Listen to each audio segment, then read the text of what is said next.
10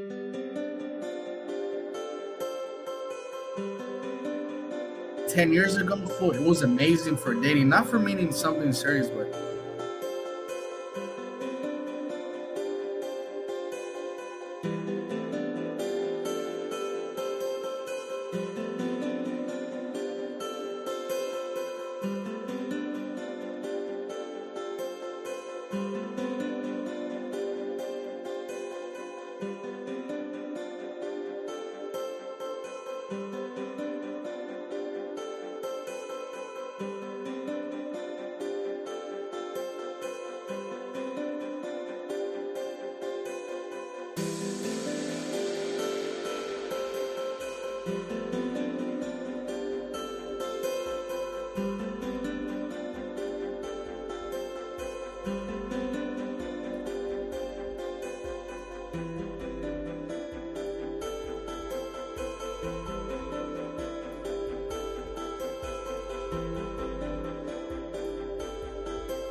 Salute to everybody. Happy Monday night. I was supposed to do this live yesterday, but I was kind of like tired.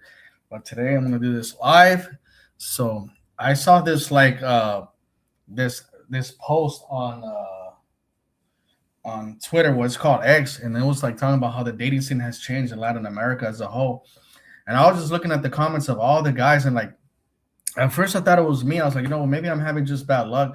But just seeing like what everybody has been going through in Brazil and Colombia, DR, etc., I was like, man, you know what? I gotta do a live about this because this is just something that's affecting so many of us, dog. And I feel like there are so many facts that were left in that Twitter post by that dude, man.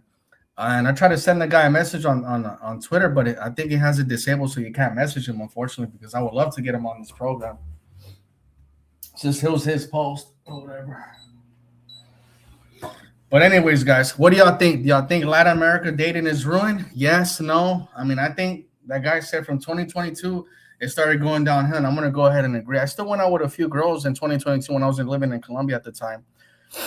2022, yeah, I was in Colombia for half the year, but the other half I was in Europe. I went to go get my hair surgery, so I stayed about 4 months, something like that. But anyways, though, I'm gonna tell you what some of these guys are saying in this. On the comment section. Man, dude. Let me see. So August Lapine, that's his Twitter account. The 2018 era Latin dating gold rush is over. Every digital nomad mined the same 3 cities for 6 years straight, and the locals adapted now. Yeah, I'm in Brazil. Medellin is a tourist trap with a body count. Every girl has a gringo Rolodex, which is true. You saw the guest that I had here the other day. He said that he spent $700 taking a girl shopping, but he learned his lesson. He would never do that again. But that's how things get ruined, because then that girl tells her friends like, "Oh, I had this gringo spend this much money," so they all think like we all should do that, right? Rio, he put is $200 dinner dates and dead eyes. I've never spent more than 40 or 50 bucks on a dinner date in Rio, so I don't know where he's eating at. Buenos Aires women would despise you, even daring to step foot in their country. Mexico City's priced you out already. You're dating the Brooklyn girls on vacation now.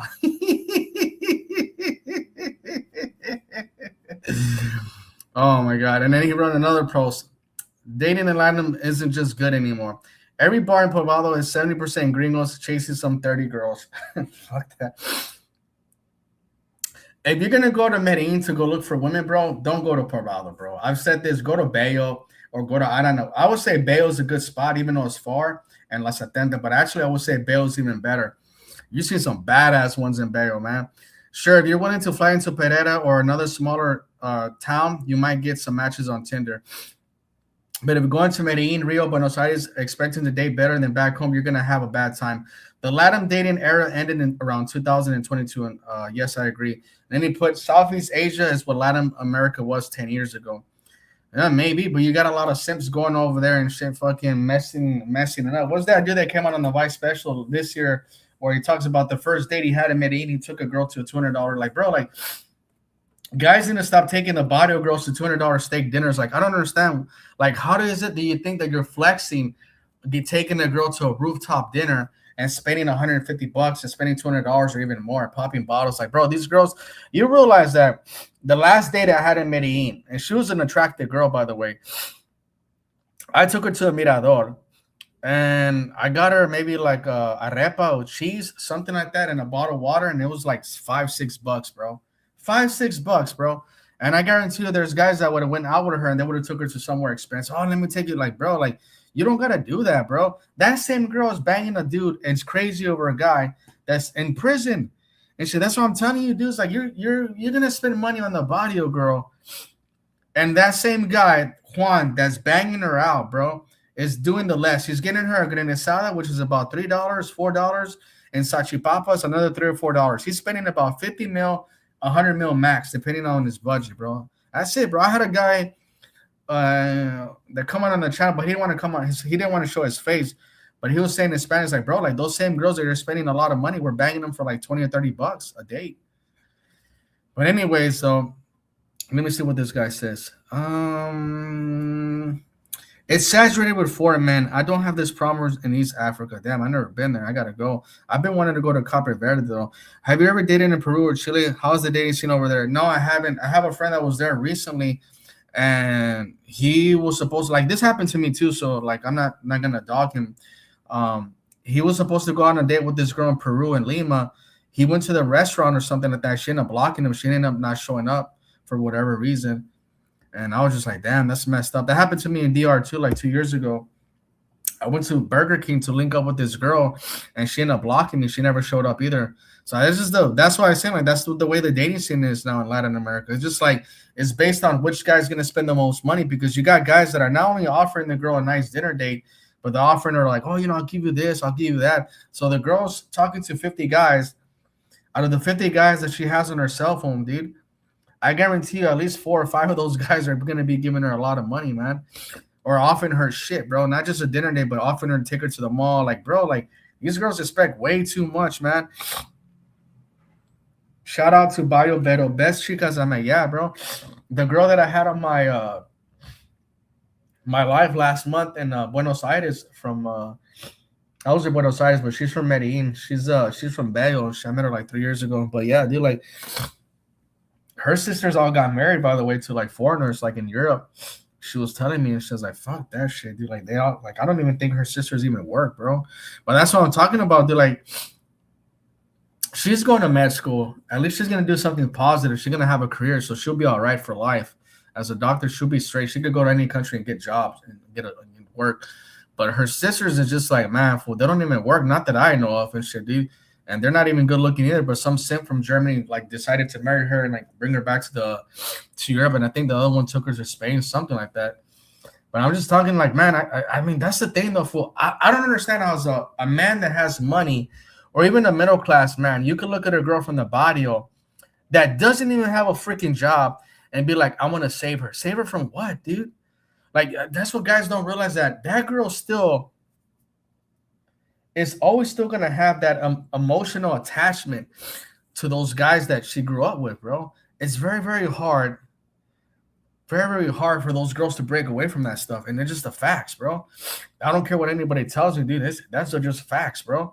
It's hard for those girls to break away from that cycle, and it's the same thing in Brazil, and it's the same thing even in Dominican Republic. When you're going out with these girls, and she's a low tier girl, dude, she's gonna prefer that guy that's a piece of shit that doesn't do nothing but mistreat her. And that's a hard concept for a lot of guys to realize, because guys in our psyche, we're like, well, I could change her life. I could buy her a phone. I could pay her rent. I was like, bro, like the women nowadays, bro, like let me tell you something, dude. I do 3 things with a girl now, dude.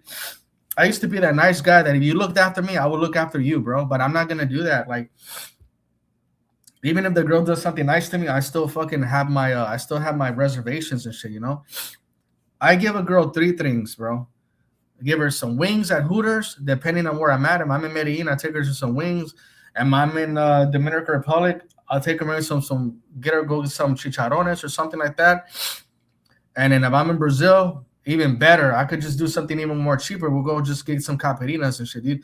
I give them some wings, drinks, and dick, and that's it, bro. But I'm not doing none of that shit, paying your cell phone or paying your nails. Like, I'm not doing none of that shit, bro. I've cracked girls, dude, and then later on they start asking me for shit, and I'm just like, why, bro? Like, I already just took you out to go eat. I paid for your I paid for your food. I paid for you. Or now I gotta do your nails and your hair too.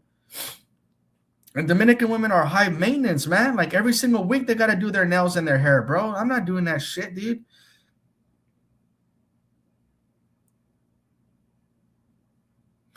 Guys understand it over here. Most dudes ain't going to date a hood rat or tailor trash chick, but most dudes can understand it's the same girls overseas because they can't speak the language. Yeah. I agree 100%, dude. And I told people before, dude, like, would you date like how would us as Americans feel? And we saw guys from Europe going to the projects in LA, Dallas, Houston, New York, Atlanta, and we saw those guys from Canada, from England, from Germany, dating these girls, taking them to like all these fancy places. What will our reaction be? We will start laughing. Every single buddy on this panel will start cracking up. Everyone would be like, you're telling me a guy that's making 6 figures in London is taking this chick that's on Section 8 to like this expensive, like, dinner in New York and spending like $500-600 and then flying her out to Paris, like we will start clowning, bro. That's exactly why the guys in these foreign countries make fun of us. They're like, there's a misconception that they're jealous of us. No, they're not. Like there is some jealousy, but at the same time, they know they could bang their girls and for cheap, dude. They don't gotta be spending all that money, man. I'm gonna drop the panel if anybody wants to jump on. I'm hoping that the Spurs win today. I don't have like I'm in a new city right now. I haven't been to this city before in Brazil, so over here it's like a small beach town, and so things are not popping like other cities. So today I'm gonna just be chilling for the next 4 days and shit, dude. I don't agree. I don't agree. I wouldn't care if foreigners pulled holes from the projects. Yeah, I don't care either, bro. I'm just saying that we would laugh, bro, because that's like exactly what a lot of these content creators are doing. They're putting these girls on a pedestal and making it seem like they're wifey material. Like we all know that girls from the projects that have 2 or 3 kids by 2 or 3 different thugs and they don't work and they're just smoking weed all day long. We know that those girls are not wifey material. Every single one of us knows that. But the guys that go on YouTube and stuff like that, they make it seem like these girls are like different. Like, no, they're not, bro. They're the same porqueria, man. Dominicans seem emotional. I wouldn't date them. I would just smash and that's it. Yeah, bro, I do the same thing. I don't date them either. I'm good, bro. I'm good, man. But I think like to me, it's like you do got a lot of guys that are going to these countries and they're striking out, bro. They're striking out, dude. I was looking at the Twitter account, man. And it was just like it was hard to watch, man, because you're seeing guys that are going over here to Brazil and they're striking out. I've been striking out left and right, man. Like actually, as a matter of fact, the girl that I was supposed to have here, the Brazilian girl that speaks good English, hit me up today. She's like, "Oh, I've been busy." I was like, "Dude, I texted you like a month ago, bro. Why are you messaging me right?" I didn't even respond, bro. Like, bro, I'm at the point, fool. I just go to the swinger club. I'm so good. I've done a swinger tour all throughout Brazil, guys. And if you want to know which cities are the best for it, just let me know. DM me, man. I got you back. What's going on, Travel Elites? What's up? What's up? What's going on, bro? How's your day going? Your Monday? Yeah, it's going. But Oh, on this by the way, the topic, war started again today, guys. If you don't know that. yeah, I was gonna do a show on that, but you popped up, and I decided just to postpone it to tomorrow because I didn't want to clash with your show. So, but as far as your topic, we're gonna have to come to the realization there's these. You're gonna have to do some major vetting, and that's I think where the problem comes in. We're not vetting these women properly, um, because if you still choosing to be with bums, you know what? Why are we wasting our time? I think it's not just an American thing; it's a global thing because the advent of social media. You're just gonna have to just move on, bro. I mean, it's just what it is. What it is. I think the places we're going to, it's we're gonna just have to be dealing with it, with these women because they kind of caught up with the whole vibe and stuff, and they're just Americanized. Or unless you go to a different city, and that's going to require you knowing the language fluently. Yeah, that's facts, bro. I think Medellín's cooked, guys. Like, and it's dangerous. It's dangerous. I think maybe you're better off going to Cali. I've had success there in Cali. Um, it doesn't have the same beauty as Medellin, so I understand why a lot of guys went, and it's more dangerous. But Pereira's like a smaller Medellin too. But that's like I said, if you don't know the language, I've been to Pereira a few times, but I think Pereira is one of those places where, man, it's going to take you a while to like meet people. But I think once you break into that circle, you can get away from Medellin. I think it'll be good for you. But like a lot of guys, they want that nightlife and stuff like that. And no, Medellin's trying to change their image, and that's not going to work because I don't see families going over there for the Comuna 13 shit. Like I could see families going to Cartagena, but Medellin, like, really does. It's not really a family oriented place. It's known for the nightlife. Just Comuna 13 in a dangerous neighborhood, and not only that, but then you got the La Cafe. It's just like it's not worth it for a family. Yeah, Plus, they're it's saying like, that Delta right now, airlines is canceling a lot of their flights. So good luck with that, guys. If anybody has plans to travel to Latin America this summer, like, ugh. yeah, it's the fact of the matter is, regardless they get rid of the S tourism and stuff like that, you still got violence. That's still the issue. That's the underlying issue. Go someplace else. There's a lot of places you can go that are affordable. Yeah, and I totally agree with CC. You know, that's the only places everybody know. It's Colombia, Brazil, DR, and Thailand. Mhm. That's the only places these people know. It's I'll like tell you there's a whole right now, world out. Real's cooked for dating, man. But over here, it's like, and I just came from the south. The south is not that easier either. But in the north, I'm a little bit away from Rio, like 8 hours away in a town called Vela or whatever. And I was like, all right, let me look at passport policy. Said that the girls go crazy for us here. So what can I say about that? I feel like the reception is a lot better here than Rio. Haven't gone out with any of the girls here. I just been have like some conversations, but I think, like I said, dude, like that's the thing. You're gonna have to sacrifice some things that you like because in Rio, there's always something to do there every single night. There's never like such a boring day over there. But if you come to a place like Villa Bella or Natal, and people only go out on the weekends. So if you're one of those guys that just wants to go out randomly, then you're gonna be for a big shock, man. So that's the thing that a lot of guys don't want to make that sacrifice too. Like, oh man, like the beach is better in Rio. I don't want to go to Natal or I don't want to go over here. It's just like, well, I mean, it's oversaturated with digital nomads. There's so many foreigners going over there to Rio that it's so expensive. Like an apartment in Ipanema, guys, is the same as in the States. It's like $1,500 a month, 2,000. And in Copacabana, you're looking about. I was paying about $900 a month for my place, and it's just like, and it's gonna keep going up higher and higher and higher. So unless you want to live in the central of the Rio, but Rio's dirty as it is, man. So in central Rio, man, downtown, man, Lapa area, I don't like it, man, and it's even more dangerous. So it's tough now, man. It's tough. I saw what's his name, the YouTuber. Damn, he's really popular. Every single day, he lived like right there by where I was at. I used to see him at the beach every single day, but he was with pros though for sure, dude. What's his Oh, name? you talking? Barber World. Oh, him? Yeah, I saw him a few times. A few times, yeah, yeah. Barber World. I saw him a few times, bro. And Yeah. man, those pros be like very like, and that section of the beach where I was at, pros really don't stay there. They go to like another part, like further up in Copacabana. But yeah, man, they could be very aggressive though too. And dude, those girls, man. One of them went up to me asking me for a lighter, and I was like, no. And then she's like, do you want to sit next to us? I was like, nah, I'm good.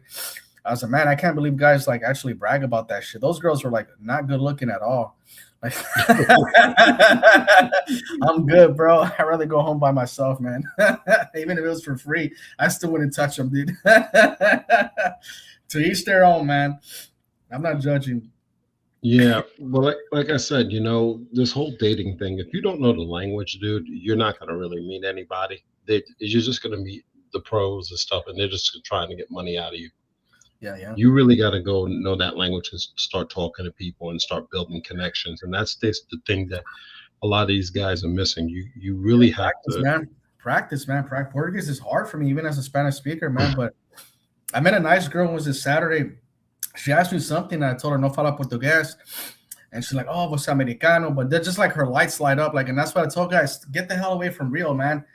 A girl Yeah, that would have real. been in Rio would have never gotten excited. They would have been like, oh, okay, you're an American. Great. But this other girl was like super nice to me. We're talking. I don't even remember. I blacked out that night. But anyways, I didn't even get her Instagram because I was so drunk and I was like doing my own thing. And I just like walked away. And it was like she was so nice. Like she told the bartender, like, hey, please take care of him. Like he's my friend now. And like just the reception that you get from Brazilians in different cities is so much better than Rio. And especially Sao Paulo as well, guys. And I've been saying that for the last 2 years. Like whether it's Fortaleza, Natal, Maceió, Manaus. I found like some of the most nicest Brazilians that I personally met that I would say are maybe wifey material. I would say the girls are from Manaus. They have the poke the hunk this look with the long hair, super friendly, super loving. Like I met some really nice girls from Manaus. I haven't had the pleasure of dating them for circumstances, but if I ever did go to Manaus, like I'm gonna leave in 3 weeks. If not, I would be going to the interior. Well, I'm still gonna go, but I'm gonna go to Bayo. Manaus is like further up in Amazonas, so I'm not gonna be able to go that far. But next time I will. I just had one of my boys that finished going to all the states in Brazil. Like, I think there's like 30 states. So he's Mexican right now, and he just finished all the states. I want to hit him up tomorrow and see like maybe I could get him on the panel or something and shit to talk about his experience. But this dude hit up every state in every state. He's Mexican and he speaks the language, bro. He's been living here for like 3 years. So I'm gonna hit him up tomorrow and see if he could come through one of these days, man. Yeah, I was when I went to when I went to Rio on my flight, I spoke to a Brazilian girl. She was a sweetheart, man. I mean, she looked Yeah. good, and she actually lives in the States, but she's originally from, I forgot the name of the city, but it was in the interior. Mm. And you're right, it's a different breed of women. It's Yeah, definitely but a they're different. very jealous though. I would say they're very toxic though, man. Damn, dude. Like that's why I was looking at I was talking about the Twitter account. The guy's dated like in Latin America. He's living in Asia right now. He says like in Asia is a lot more peaceful with the women. And I've heard that from my friends as well that dated in here. They're Latinos and they've gone over there. Like, bro, you're that same headache that you're not gonna get because as nice as some of the Brazilian women can be, they could be very jealous, very possessive, very like where you at, you're not giving me attention. Like, bro, like if you think that you're gonna be able to cheat on those girls, you have something else coming. Those girls, like, if they like you, they'll video call you every single night. So if you're like going out on the weekend with another girl and you're not answering her phone call, she's gonna know what's up. So I don't see how you could play these girls because they know what's up, man. Like they'll video call you. I'm telling you, like twice, three times in one night. Like, what are you doing? What are you doing? Like, so I mean, they're very like they still believe in Brazil. They still believe in love here, man. They're very passionate about it, man. And shit. But also with the passion comes the jealousy, the stress sometimes. Real is very difficult, but if you could find a carioca that likes you, it could be very rewarding at the end. And so this is the first time I never dated a girl in real. Like I've been coming here for like this is the fourth trip I've done here, but I've always dated girls here. Like when they like you here, they'll take pictures of you. Like they're a lot more like they show the world that they like you compared to Latinas, bro. They'll take pictures of you. They'll post them on their IG, their WhatsApp. They're not afraid to show who they're dating. You understand what I'm saying? And women in Latin America don't do that. Rarely. Rarely does a Colombian, a Venezuelan, Dominican, Cuban, Puerto Rican women do that shit, bro. Even Mexican women don't do that shit. And so over here, like if you can find a girl that really likes you, that's down for you, man, you have it made, man. But like I said, it's not easy. You have to live here. You have to try to learn the language. Like I've dated before my Portuguese got a little bit better. It's still shit. The Brazilians are super nice. They'll be like, "Oh, you're Portuguese. You fala muy bien," but it's just bullshit. They're just being nice to me. It's still trash. But the thing is that you're making an effort and to try to talk to them. So let me see. Oh, they're going at it in the chat a little bit, but I'm gonna have to agree with Cece. I mean, Mexico, and I have my residency card from Mexico. And let me tell you, I got some trips planned from Mexico, and let me tell you, Mexico is safer because I stay, and I tell you the spots I stay at in Mexico City, and I don't have to worry about having my phone out and it getting snatched because where I stay at, cops all over the place. And I mean, they'll come out the woodworks, either plain clothes, either regular uniform, or tacked out. I've seen them all. Mm, So I'm I have to agree with surprised. CC about it being safer. Yeah, Mexico is safe. Actually, Brazil. I would say actually Brazil is actually probably more dangerous for tourists than Colombia. I think if you were to take the drugging out of Colombia, I think it would be a lot more safer than most countries in Latin America. If they could take the drugging away from Colombia, I think Brazil would be like number one most dangerous place for like foreigners, bro. Especially like in Rio, it's really bad, bro. It's really bad. They're fucking jacking people. I actually saw, but what I like about Brazil is that they beat the shit out of you. Like I saw a video today. They caught a guy at the Shakira concert yesterday. I didn't go because I didn't want to go, but they caught a guy robbing and they threw his ass in the dumpster. Like they beat the shit out of him. I was laughing so hard. I was like, well, maybe he learned his lesson and shit, dude. But yeah, over here they don't play. They'll chase you. I've seen guys get chased, by the way, over here, man. The Hmm. scammers and shit, dude. I seen it with my Yeah, two eyes. yeah. Jay King, I stay in Mexico City down in Polanco, which Polanco has its own rodeo drive. It's.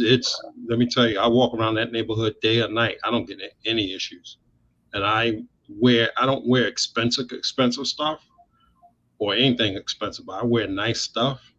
I don't have any problems. I walk that street.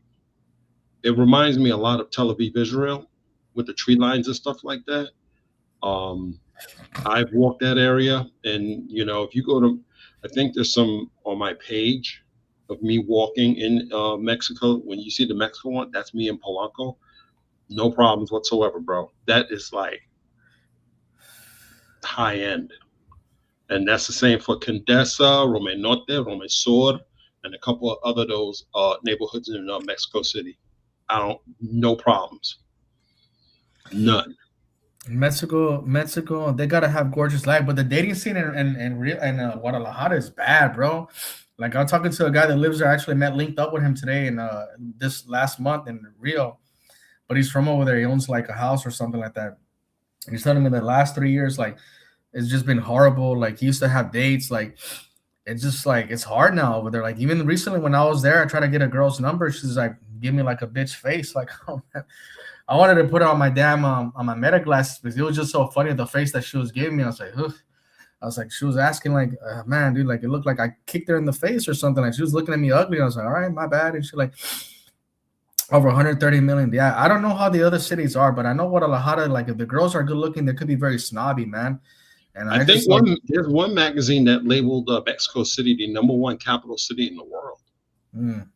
I gotta find out which one it is. I didn't like Mexico City, bro. I found like Guadalajara a lot more better, bro. Like it's a lot more authentic in my views. Like even though I haven't really explored Mexico City, which I want to, I think after the World Cup is over, I might hit it up. I want to start visiting a little bit of more in Mexico now when I go back. I got a few tickets for FIFA in the World Cup, so I'm gonna have to go back in 3 weeks.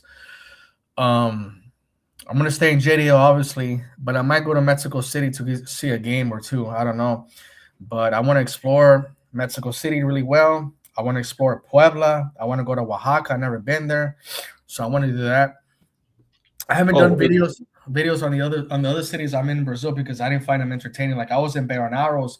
I was like, bro, I don't want to do a video here because this is just for like rich people. Like I'm pretty sure my audience doesn't like Beiranaros. Like if you do ever meet like a girl in Brazil you have a relationship with, and you do want to go on vacation with her somewhere, and then somewhere in Brazil, that's where you go to Beiranaros. Like you see people driving Lamborghinis, Mercedes. Like it's like the richest city in Brazil, and like it's super safe. It's the only city in Brazil where you could walk around at night with your cell phone. You don't have to worry about people robbing you, by the way.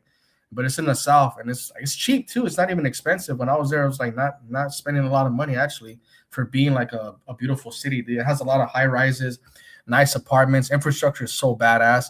But I just didn't do a video because I was like, who's gonna go over there, you know? But Colombia is a dud.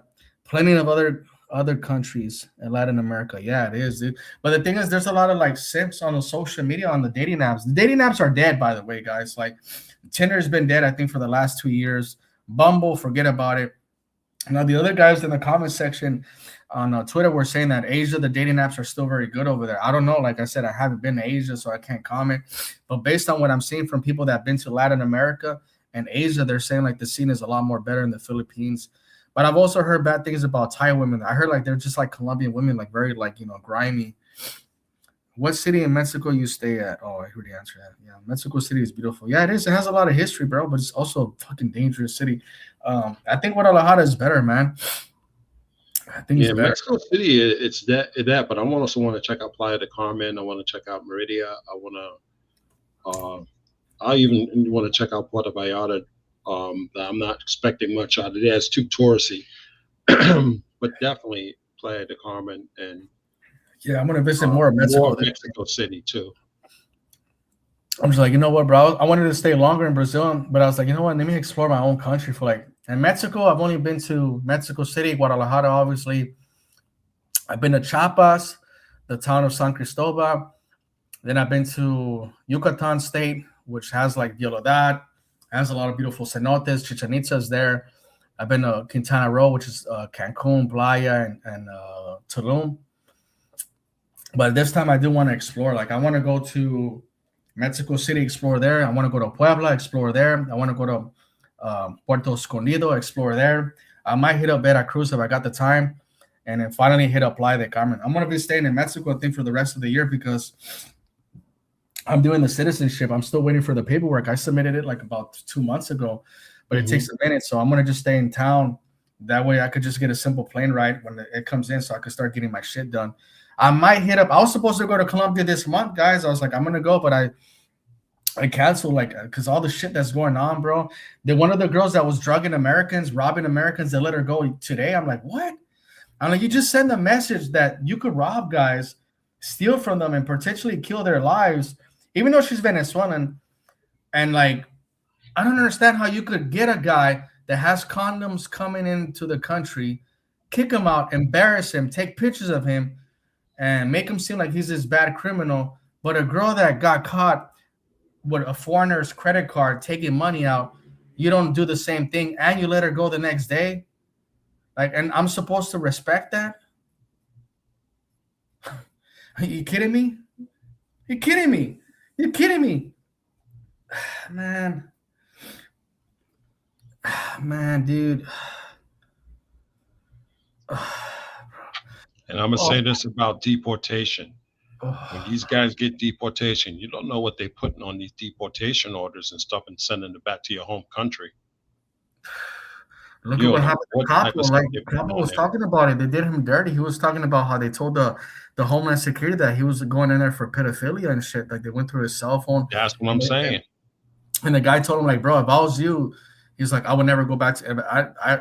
I know he's a smart guy, and I know he's a veteran as well. And I was like, bro, like, I know for a fact, he ain't gonna go back and shit. They give him a 5-year ban, but it's not even if it was like because he's making videos and he's talking about the club that he worked for, and those people are mafia people. And I'm just thinking to myself, bro, if you come back, dude, I was ain't no telling what those people would try to do to you, bro. Life is cheap in Colombia, bro. And it doesn't take much to hire Sicario to come after you, bro. It's just facts, bro. And he knows this, and anybody that's lived there knows that too. Like 100. Look at what they did to Griselda Blanco. She's been out of the game for like 15 years, and they still killed her. And she's like, that's what I'm telling. Like, it don't matter, bro. He could be chilling, and a motorcycle goes up to him and shoots him up. You'd think that Colombia is gonna do something if they unalive this man. And look how much shit that he's talked about that country. Like, they're gonna be happy. They haven't even found the murders of that the gay attendant and shit. It's and the mayor came out talking about we have their information, we have their plates, their license plates, their phone numbers, and all this bullshit, and they're still running around. Oh man, Yeah, think about it. Just think about it. They can't find people that do the unalivings up in Colombia, but when you go to Mexico, they on it like a hornet. and they're taking that show to the road. Like last year, they caught a few. I don't know if y'all know this. They caught a few Colombians, a gang of like 5 or 6, and Puta Cana that were drugging tourists, Colombians, by the Oh way. yeah, They caught him. I was like, bro, they're taking that show on the road. And I'm telling you right now, we're supposed to be talking about dating, but I'll say right now, I don't mention Venezuela as dating and nowhere to ever because I think that place is going to be super dangerous for somebody that doesn't speak the language. That's just me. If you don't speak the language and you're going to go to Venezuela, bro, you're going to try to be dating, bro. Man, bro, a lot of those criminals are going to go back to Venezuela because it's going to be their backyard. So now you're in their backyard. And now they know they could get away with more shit. And so I think a lot of the passport bros and guys are, we're going to go over there and meet women, bro. Like, you think they're drugging Americans down in Colombia, bro? Like, when you get to Venezuela and they finally opens up, they get rid of the visa restrictions, and you got a few TikTokers and Instagram people and influencers that go to Caracas and tell you, oh, these girls are great, and they start showing you women, and the guys start flooding over there, bro. You're going to have a lot of guys getting unalive. They're going to make Medellin look like a joke, bro. They really are. How many guys get unalive in Colombia per month? Maybe like 1 guy or something like that, 2 guys the most. I was like, I'm going to go ahead and say maybe like 10 to 15 guys are going to get unalive in Venezuela per month. I was like, it's going to be bad. I'm telling you, it's going to be bad, bro. Like, it's the Wild West over there, bro. Super dangerous, man. Some of the most dangerous cities are in Venezuela, man. That's why I don't want to do no dating videos about Venezuela because, like, I don't want to be responsible for somebody even losing their life.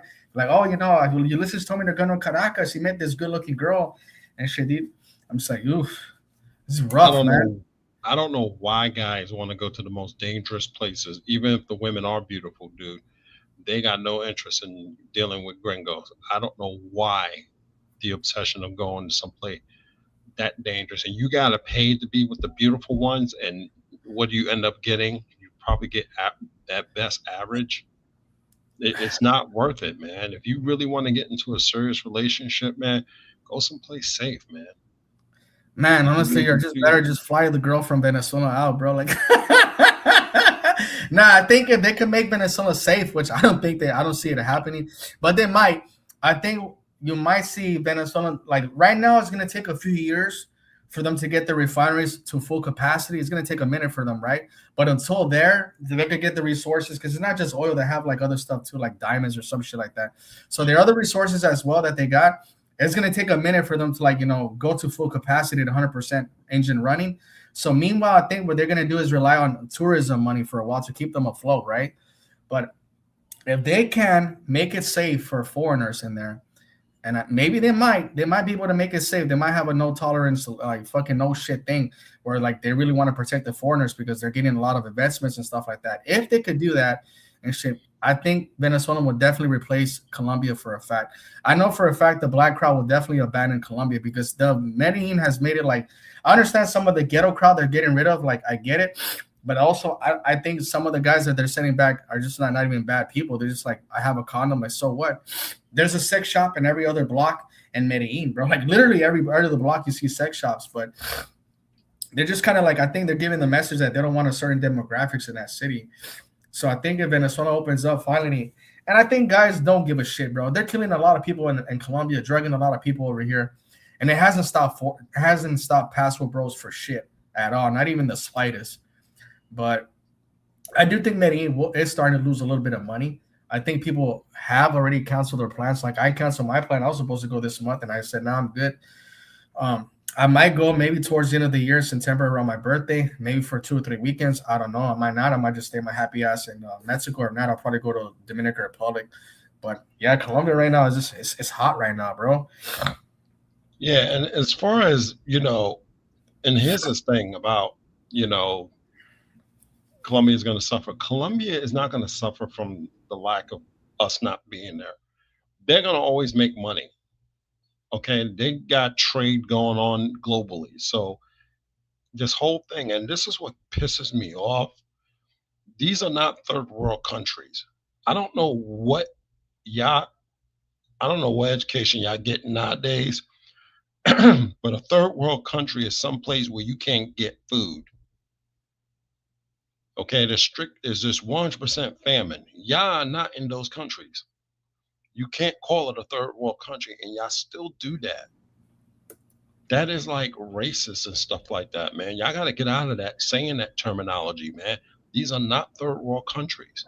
Their economy is not like us, and they're not expected to be like us. Okay, they have their way of life. That's just the way it is. All right, but to sit here and consider them third world country because their dollar's not strong. Our dollar's not strong in Jordan, and they ain't shit in Jordan other than tourist sites, and they don't even get a bunch of visitors.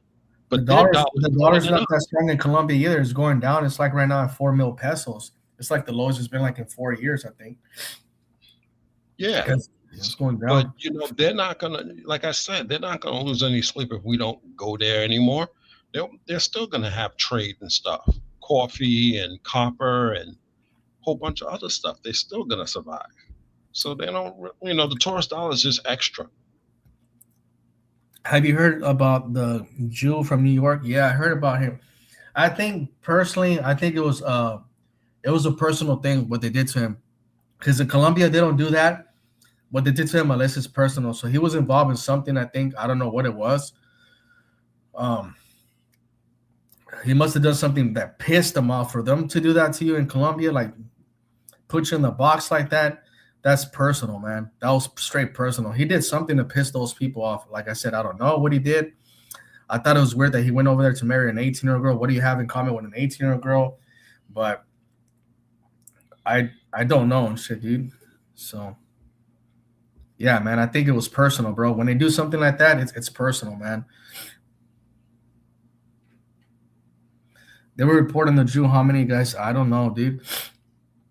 I don't think they really care, bro. Like I said, like um, they caught like a Colombian doing some bad shit in Ecuador, and he got arrested, extradited. He came on the Colombian, and it had maybe like 5 comments. But when it's an American that gets caught at the migration with condoms and shit like that, it has like over 100 comments. So that goes to show the Colombians really don't hold themselves accountable for shit, man. Everybody knows that already, man. That's just the way they are. Don't take it personal no more, bro. A lot of those guys that be hating on us, bro, they don't even live in Colombia. They live in the States. Like one dude did a video about me. I forget his name.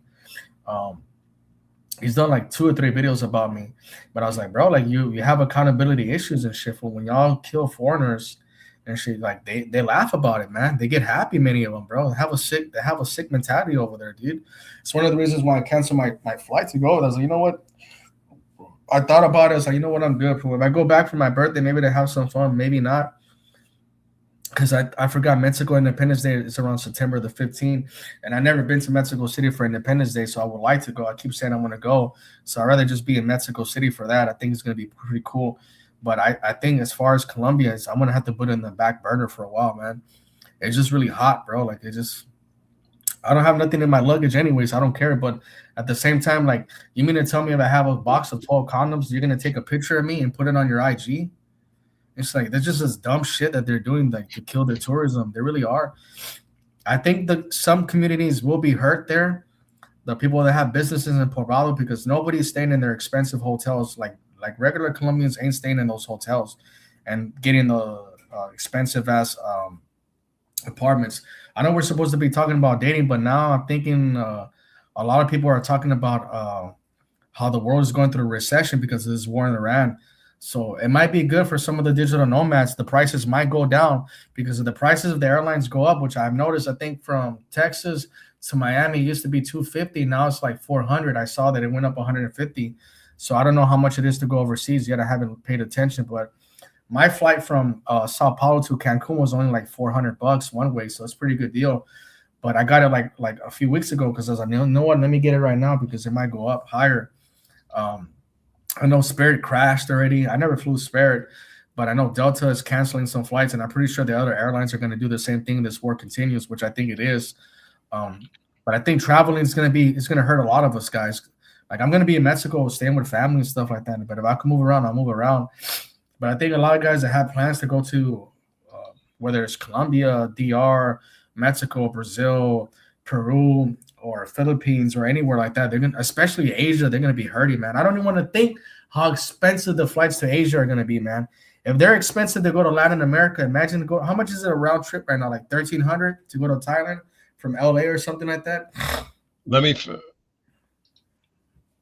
let me take a quick look at that. Like I think it's like the normal price is about 12, 1,300, something like that Right for one. now, I'm seeing a slight increase for where I'm at in Arizona to Mexico City, about $100 increase right now, round trip in economy. But let's say to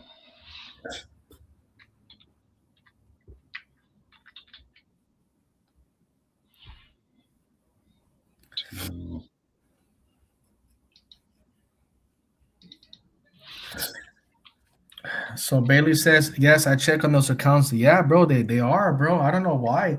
I think it's just jealousy, bro. Jealousy. I think a lot of them deep down inside they want to be back in Colombia, but they're just pissed off they're living in the States and shit. I told one guy's like, bro, the same way that they don't like you, you don't like Americans in your country. A lot of Americans feel the same way about you in Miami and stuff like that. He's like, you're white. He thought he was talking to a white person. He's like, you have no right to say nothing. You're a white person. I was like, bro, I served in the military, bro. I was like, let me tell you something, bro. If there's a war tomorrow and there's a draft, a mandatory draft, all these migrants that you see, bro, how much you want to bet? Like over 90% of them are gonna hop on that fucking plane and go right back to their countries, bro. I promise you, if they get a draft letter in their home fucking mailbox, bro, the same person that was telling me to go home, gringo go home, they're gonna be going home to their fucking country, bro. I promise you. And shit, you could believe that more than you could believe the Bible. And shit, I'm you not could, seeing an increase, to be honest with you, with shit. LA to Thailand on some of the flights. It still hasn't really hit. But again, that's just cheaper. Jake King, the one-way flight thing might be changing because Thailand is changing a lot of its rules. So you might have to get a round trip. I don't know what's going on, and that's something you have to be careful of. Getting one ways, um, because right now you have to get approval to come in the country. Um, it's just, yeah, you're gonna need a return ticket. So they're not doing one ways. You got to really, really do your research. Even like with England right now, the UK is doing it, Europe's doing it. You got to get a travel authorization prior to even coming in the country, even if it does have a visa free with the United States. A lot of rules are changing. I wanted to ask, bro, like what happened to those people that working in those tankers that are stuck in over there? Like they've been there for like 3 months. Do they still got to work, or are they like are they getting paid? Like, They're probably sleeping. They're sleeping. do you think they're getting paid though? They should be. Damn, imagine like it's probably not a bad gig because you're sitting in the damn in a small bunk, or I'm sorry, in the bunk bed or Yeah, whatever, but getting yeah, paid but good the flip money. side Not of to do it is shit. you got to worry about getting a missile stuck up your ass. Yeah, yeah, that's true. I think Man, that is they not hit an funny. oil tanker today. They hit a South Korean oil tanker today. Yeah, Yeah, this is and you're, and Trump is and asking Korea to get in. Can y'all please get in? Y'all should like, bro, man, dude. These people in Latin and I'm sorry, in Asia are smart people, bro. They're not gonna be getting into no wars for Trump, dude. no. Korea, Japan, they make their money off their tech and other intelligence. They don't have to make money off their bombs like Americans, bro. Americans make their money off war, man. That's the bad thing about our country. Japan, China. Right now, I'm in every city that I've gone to in Brazil. I see Chinese cars. I see BYD cars. And shit, dude. I see BYD cars, bro. That's all I see. That's all I see. Chinese vehicles everywhere, bro. I Oh, don't see those no cars American. are sweet. That's why I want to move to Mexico because those cars are the Yeah, bomb. those cars are super nice, man. Super nice, bro. Tesla ain't got nothing on these vehicles. I heard so many good things about BYD. I want to move to Mexico just Yeah. to get one They're of them. good. Half the Uber drivers that pick me up have BYD vehicles, so they're really nice, super smooth, comfortable, and stuff like that. They look nice. Tesla vehicles are ugly on the inside, bro. I just look at them like they're like blank, nothing to them. It's just like here's your car. Dude. But the dating scene, like I said, it's just like if you guys, y'all choose for women and stuff like that. Nowadays, y'all got better choose a place just for like, yeah, see, yeah, they did block that, which was stupid because Tesla would have been out of business. Oh yeah, those motherfuckers, bro. They fucked me so hard. I had like a few thousand investments like a few years ago on EB stocks from Chinese companies, and I was making a lot of money, guys. I bought some shares that were like at $12, $15, and they went up to almost like $80, almost $100. And about 3 years ago, I don't know who it was from the Wall Street. I don't know what they call it. The people that regulate shit. I forgot the name of it. But anyways, they put like where the Chinese had to open up their books and how much like their taxes and stuff like that. And the Chinese said, we're not going to do that because your companies don't open up their books either. So the stocks went down. They went to shit. So I had to I took an L, man. I had a lot of BYD stocks. I had about maybe like 60 of them. And then I had Neon as well. I had about 300 shares of Neon. Man, bro, I was doing so good. At one point, I was like, man, if this keeps going up, I want to be able to buy a house in Mexico cash, man. I was so happy. And then that shit went crashing down. It went from almost $100 to like fucking $12. I think right now Neil's like at $5. I was like, man, dude, at least I got tax write-off because I lost money. But man, the Americans, man, they really screwed me over with their Chinese anti-legislation shit, man. Yeah, and let me tell you, like Ross Bailey says, quality of life, is more important than access to coochie, and that's the thing.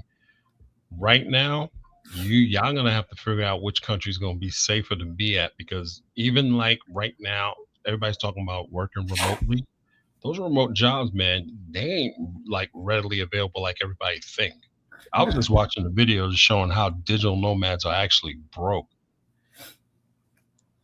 These guys are Oh, actually bro, they broke. are, bro. Like that guy, Passport Polly, man. Like he's like, I saw his live recently, and like every like 2 minutes, he was telling people to buy his books, and I'm like, buy my book, buy my book, and I'm like, bro, this is a guy obviously that doesn't have that kind of money, and he supposedly like his crowd, the people that follow him, they got like screwed over by a scam, and then he owes them like 50K or something like that. I don't What? think yeah, scam. He recommended a group of people to somebody supposedly he knew in Cartagena, like a tour guide, and the guy ended up keeping all the money. Yeah. So he scammed. He got scammed out 50K, man. So he says he's gonna pay the people back, but I don't believe him. That's a lot of money. And if you're begging for $20 books or whatever, that lets me know that you're not really making that kind of money. Shit, I don't, man, dude. A book about what? About how to find a wife in Latin America, I guess. I don't know. Let me tell y'all something. I'm gonna just make it easy for y'all. If y'all want to meet somebody overseas, just look. If you're a conversationalist, you're good. You just got to do it in a foreign language. You know, you just got to be a conversationalist. Like when I talked to this girl that I was on the flight with going to Rio, it was just it started off as just nice little comment, and then we end up most of the flight like from Houston to freaking Brazil. We're talking about 80% of the flight we were talking because I was asking her questions. We were having a conversation. Now, if she was single and staying in Rio, I would have been like, hey, can we hook up or this and that and just take it from there. But we had a great conversation. She even fed me. Like her food she didn't want, she gave it to me and she was feeding me. That's how nice this chick was. These Brazilian girls are. And she wasn't from Rio. She was from like the inland. So yeah, you'll get those nice ass women that some of these people talk about that will literally treat you like a king and feed you food and stuff like that. You'll get that quality stuff. But like I said, you got to get into the point of conversational and meeting people and not in your mind in the gutter trying to get ass and just get to know the person. You'll get in it. You'll get it eventually if you keep the conversation going, keep the relationship going and stuff. But it's just too many of these dudes just like they're on that perverted stuff, bro.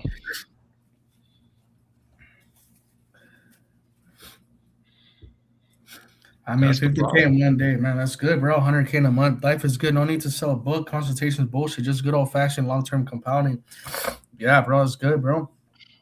I don't know how some of these guys travel though, and shit. Like, man, dude, like, I think Megan, like Rillo and NYC the Future in Thailand now. Bro. Oh, they make us all look like shit. All they've been doing is begging. They've been running out of money.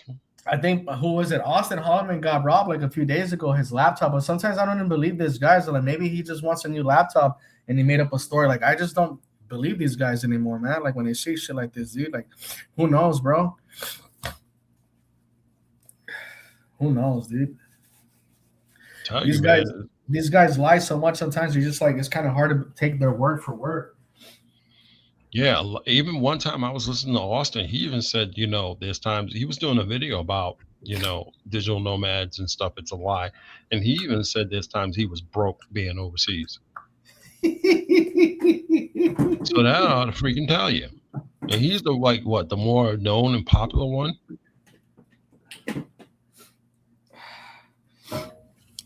So this is like like I said, they're selling you a dream, dude. Ulysses, it's right. It's right. I didn't believe him either. Like I don't know because it's weird because like he's saying they went into his Airbnb and they took his shit and all that. And I'm just like, and shit, dude, I don't know. It kind of seems like who knows, bro. I don't know, dude. I don't know, dude. Austin is tristy. His mom's crazy, bro. Well, man, I mean, you got a guy that's like posting his mom on the fucking internet when they're having an argument. Ugh, Jesus that's Christ. rough, bro. Like, I mean, I know family, we get into fights all the time, and I know Angel either. But damn, I can never post my mom like that. Like, hell no, bro. Like, that's my mom, dude. And shit, I'm not gonna be putting on the internet for like likes and views. Like, that's some bullshit, bro. Like me personally, if anybody did that to my mom, a family member, I would be beating his ass, bro. Like, you take that video down. Like, you're not gonna be putting that video of my mom like that. The fuck is wrong with you?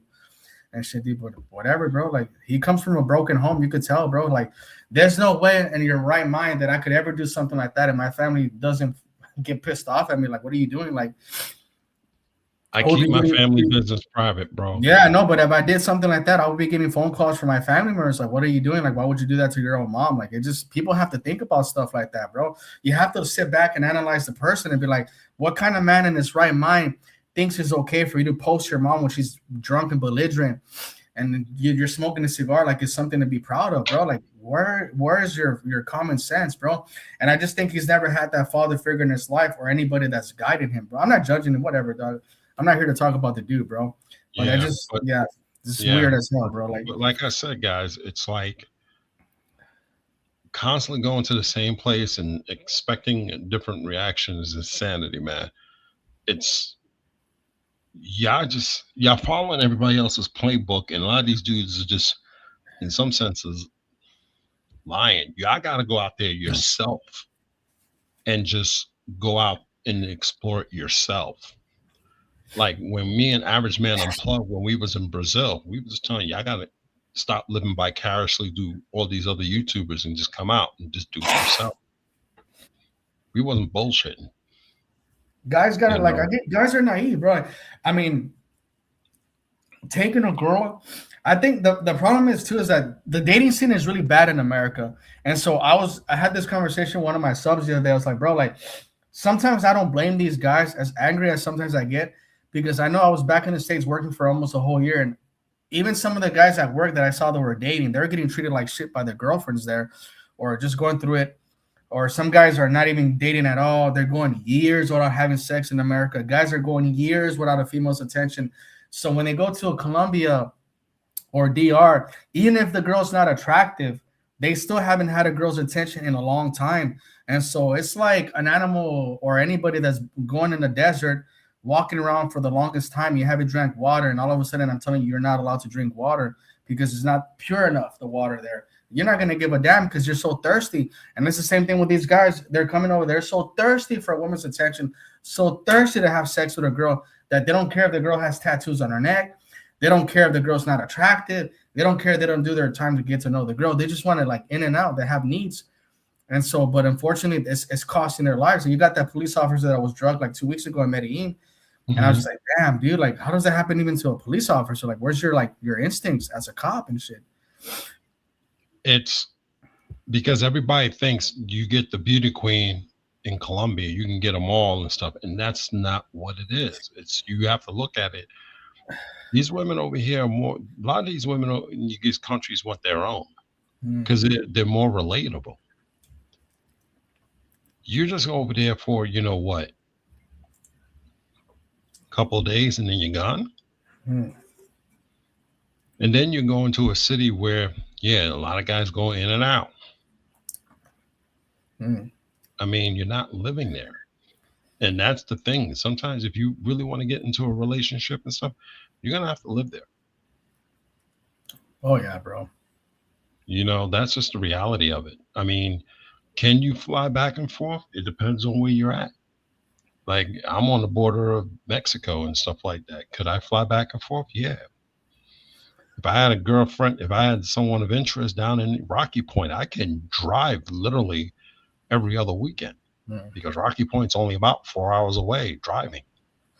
Shout out to Kari, man, bro. Like he did that video about Valentina. She's in Brazil right now. Actually, she's in Sao Paulo.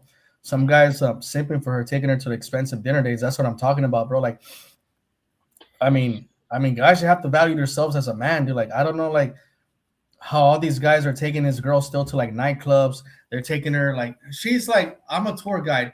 And the only thing that she's showing you is Watape, something that you could do by yourself. You don't even need a tour guide. You can get a bus or you can get the services that have in La 70, and it's like maybe like $30. And then you go over there, they take you in the bus and whatever. Like there's no need for a tour guide, I feel like, in Medellin. Like Medellin doesn't have touristy shit. Like, what do you need a tour guide for? Camina 13? Like, man, dude, you could buy the tour guides there at the stairs, bro, for like $20, and they'll teach you like the history and all that stuff, bro. That's it, bro. And you got guys like taking this girl out. I was looking at her Instagram the other day, taking her to 5-star dinners, bottle service with her friends. And I'm like, bro, this is the same girl that's shitting on y'all, bro. Shitting on black men, saying that we don't want you here, blah, blah, blah, blah, blah. But over here, give me your money. Take me to a Dorsenina nightclub, Miranda nightclub, and I want to get bottles. I want you to take me to this 5-star restaurant. Like, bro. Exactly. She was a humble person, bro.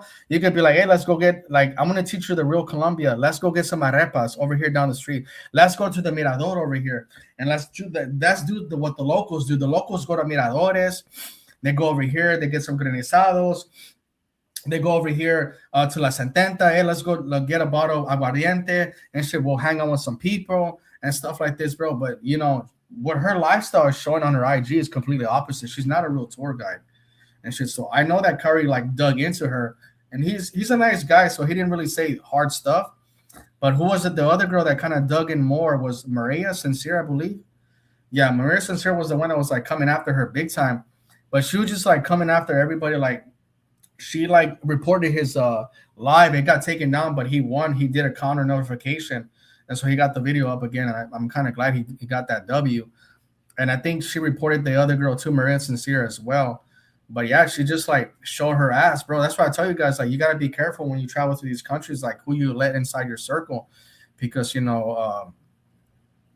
there's wolves in sheep clothing, man. Like you got this girl, like I said, I'm not trying to sound like a hater, guys, but like I've been in Colombia for a long time. I'm a 7-year veteran, man.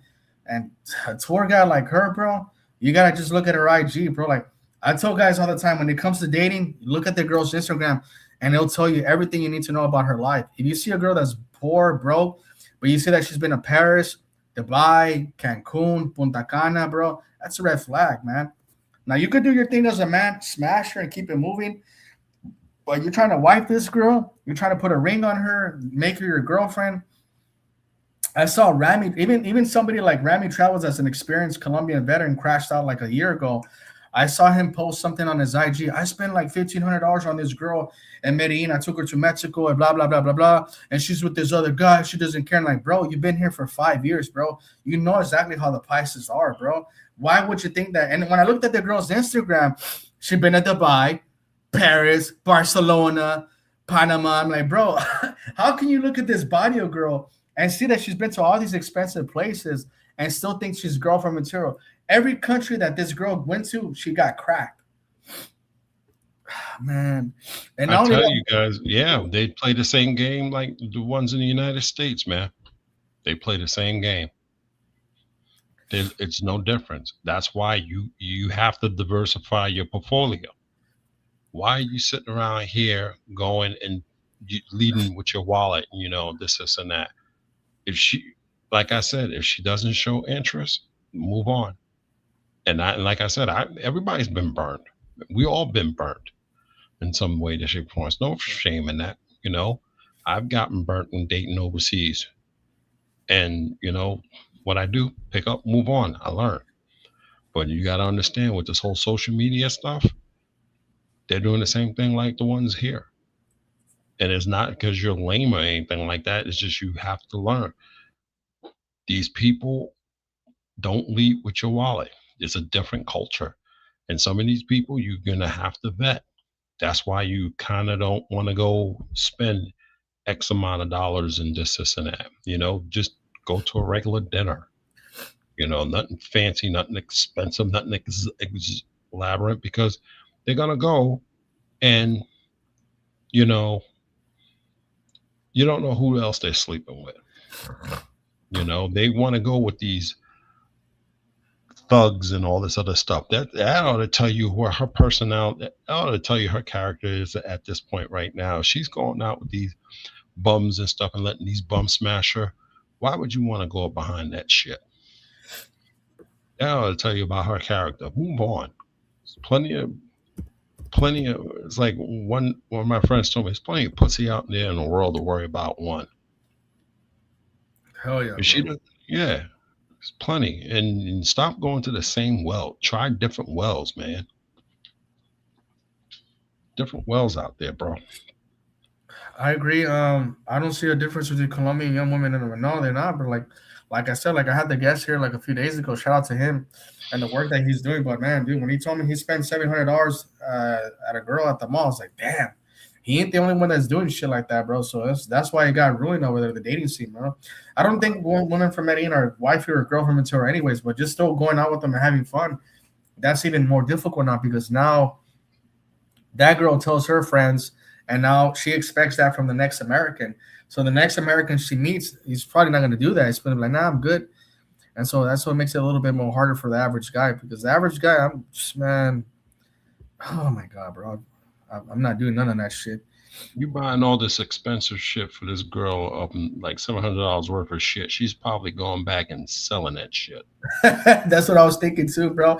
Keeping half of it and the rest of it just fucking selling it. They sell clothes all the time. I see on their WhatsApp always selling clothes and shit, bro. Like, if you hook up with these neck tattoo chicks, whatever happens to you, it happens to you. Yeah, man. That girl that they let go today, I was like looking at her, it's like nasty ass ghetto tattoo. She's unattractive. Like, damn, dude. There's so many beautiful women in that city, bro. And you have to get the low tier fruit, bro. If you see someone with neck tattoos, that's a fucking clue not to be fucking chasing that shit. I know a dude who lives in Colombia, and one of the Gen Z girls couldn't get turned on by nice guys. Like, yeah, man, you gotta be careful with those women. Those body women will do you very, very well damage, bro. I think also DR has also been ruined. You got a lot of guys that are spoiling the girls, dude. Like, I look at their WhatsApp stories all the time. That's why I said the dating scene is dead, because now these girls are just as bad as American women. They expect a lot of shit, man. I've seen guys taking them to 5-star resorts, doing all kinds of shit, man. I'm like, bro, I'm not doing that. Like, not every, like, I've seen girls, even the good looking ones, that every 2 weeks they're going to a resort. Every 2 weeks and shit, bro. Oof. The best thing to do, guys, I mean, you really got to up your game when you go to these places. Don't even deal with those type of chicks. Even though, yeah, they're fucking hot as hell. I don't fucking deal with them. I'm just an ass. You know, you the one with the cash flow. You the one with the good job. Don't do that to yourself. And I know it's hard to say, easy for me to say that. It's hard, bro, because they look gorgeous. They're sweet to you. You know, you really try to build that connection, and you get hurt, bro. And I feel a lot of these guys and stuff like that. We all been through that shit. But sometimes we just gotta be like, okay, this well ain't working. I'm gonna go to this country and see how it's different. Go to fucking Europe, bro. See what you'd be surprised. Some My of the chick is, girls I've known go over to Europe, they don't have those issues. nope, They're nope. not. My chick is happy making me frijoles and eating at home. No need for expensive. Yeah, I had like the Colombian girl that was with me in Rio for like a week, and then she lives in Buenos Aires. And then when I went to Buenos Aires, she cooked me like when she was in Rio with me every single day. Like, I would go and buy food. She cooked with me like in the morning. She make me breakfast. In the afternoon, like, I don't think I only went out with her to go eat maybe like 3 times, something like that. Not even that. But for a whole week, like, she was feeding me really well, man. Every morning she'd make me breakfast. She'd clean the apartment, clean my shoes. Like, you just need to find a girl that's down for you, man. And when you find that girl, that's super good for you. But I think the problem with Brazil here, dating in Brazil, is like a lot of the girls, even the conservative girls here, have tattoos and ugly tattoos at that. That's the one bad thing that I don't like about the women here. For like, it's hard to find women here that don't have tattoos, and even when they do got them, they don't even got nice ones. They got like really trashy ones, man. You're just like, ugh. Yeah, man. It's like, why I'm gonna put myself through that shit? Arm tattoos, no fucking. Because here's the J King. Here's the thing. If she don't, if you working somewhere and you gotta take a girl to your corporate part, and I learned this from Kevin Samuels, rest in peace. You gotta take her to a company dinner, and she's gotta wear a dress. How's that fucking shit with tattoos on her arms and chest and all that shit? How is that gonna look? It's not gonna make you look any good, especially when you gotta associate your. She gotta associate with the other wives in that company. It doesn't look good. Tattoos is a sign that she's ran through. That's the thing, though, man. Like, I mean, not every Brazilian girl has them, but a lot of them do, bro. And it's sad because you see some that are super attractive, bro, with beautiful bodies, and they got like this nasty ass tattoos. Like, they don't even get the good kind of tattoo artists. They just get like regular dudes, and like, you're looking at her tattoos, you're just like, damn, fool, you ruin your beautiful body by putting some shitty ass artwork, bro. Yeah, not even good one and shit on top of that. I don't mind kids. Medellin is milk. Yeah, all the girls in Medellin have kids, bro, and shit. But I'm not gonna take care of their ugly ass kids, bro. I'll tell you that.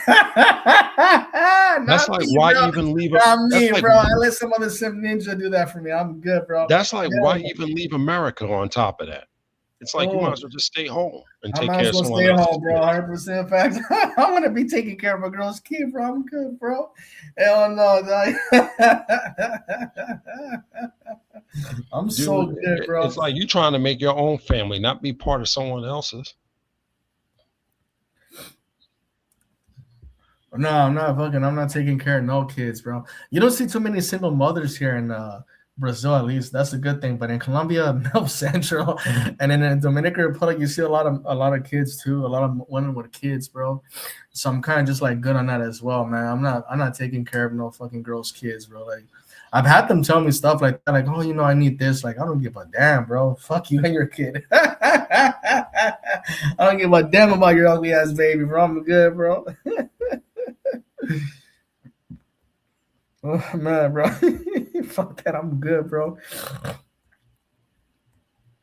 Women with kids can't bear bond. If you guys care about that, yeah, it's difficult, bro. And not only that, but a lot of these women, fool. A lot of guys don't realize that a lot of these baby daddies they still have access to the women, especially if the kid's only like a few years old. A lot of these dudes are still hitting the women, bro. They're still like banging the girl out, bro. So that's because I've gone out with these girls that have kids, and like later on I find out they go back to the baby daddy, or the baby daddy's still banging them on the side and shit, dude.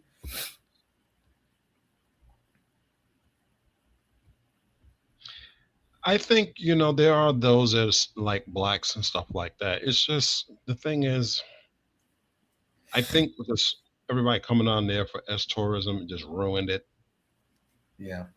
Yeah, and it's not the ones that actually trying to seek relationship. It's the ones that are causing the baby mama culture in the US. They just found another well they can dip into.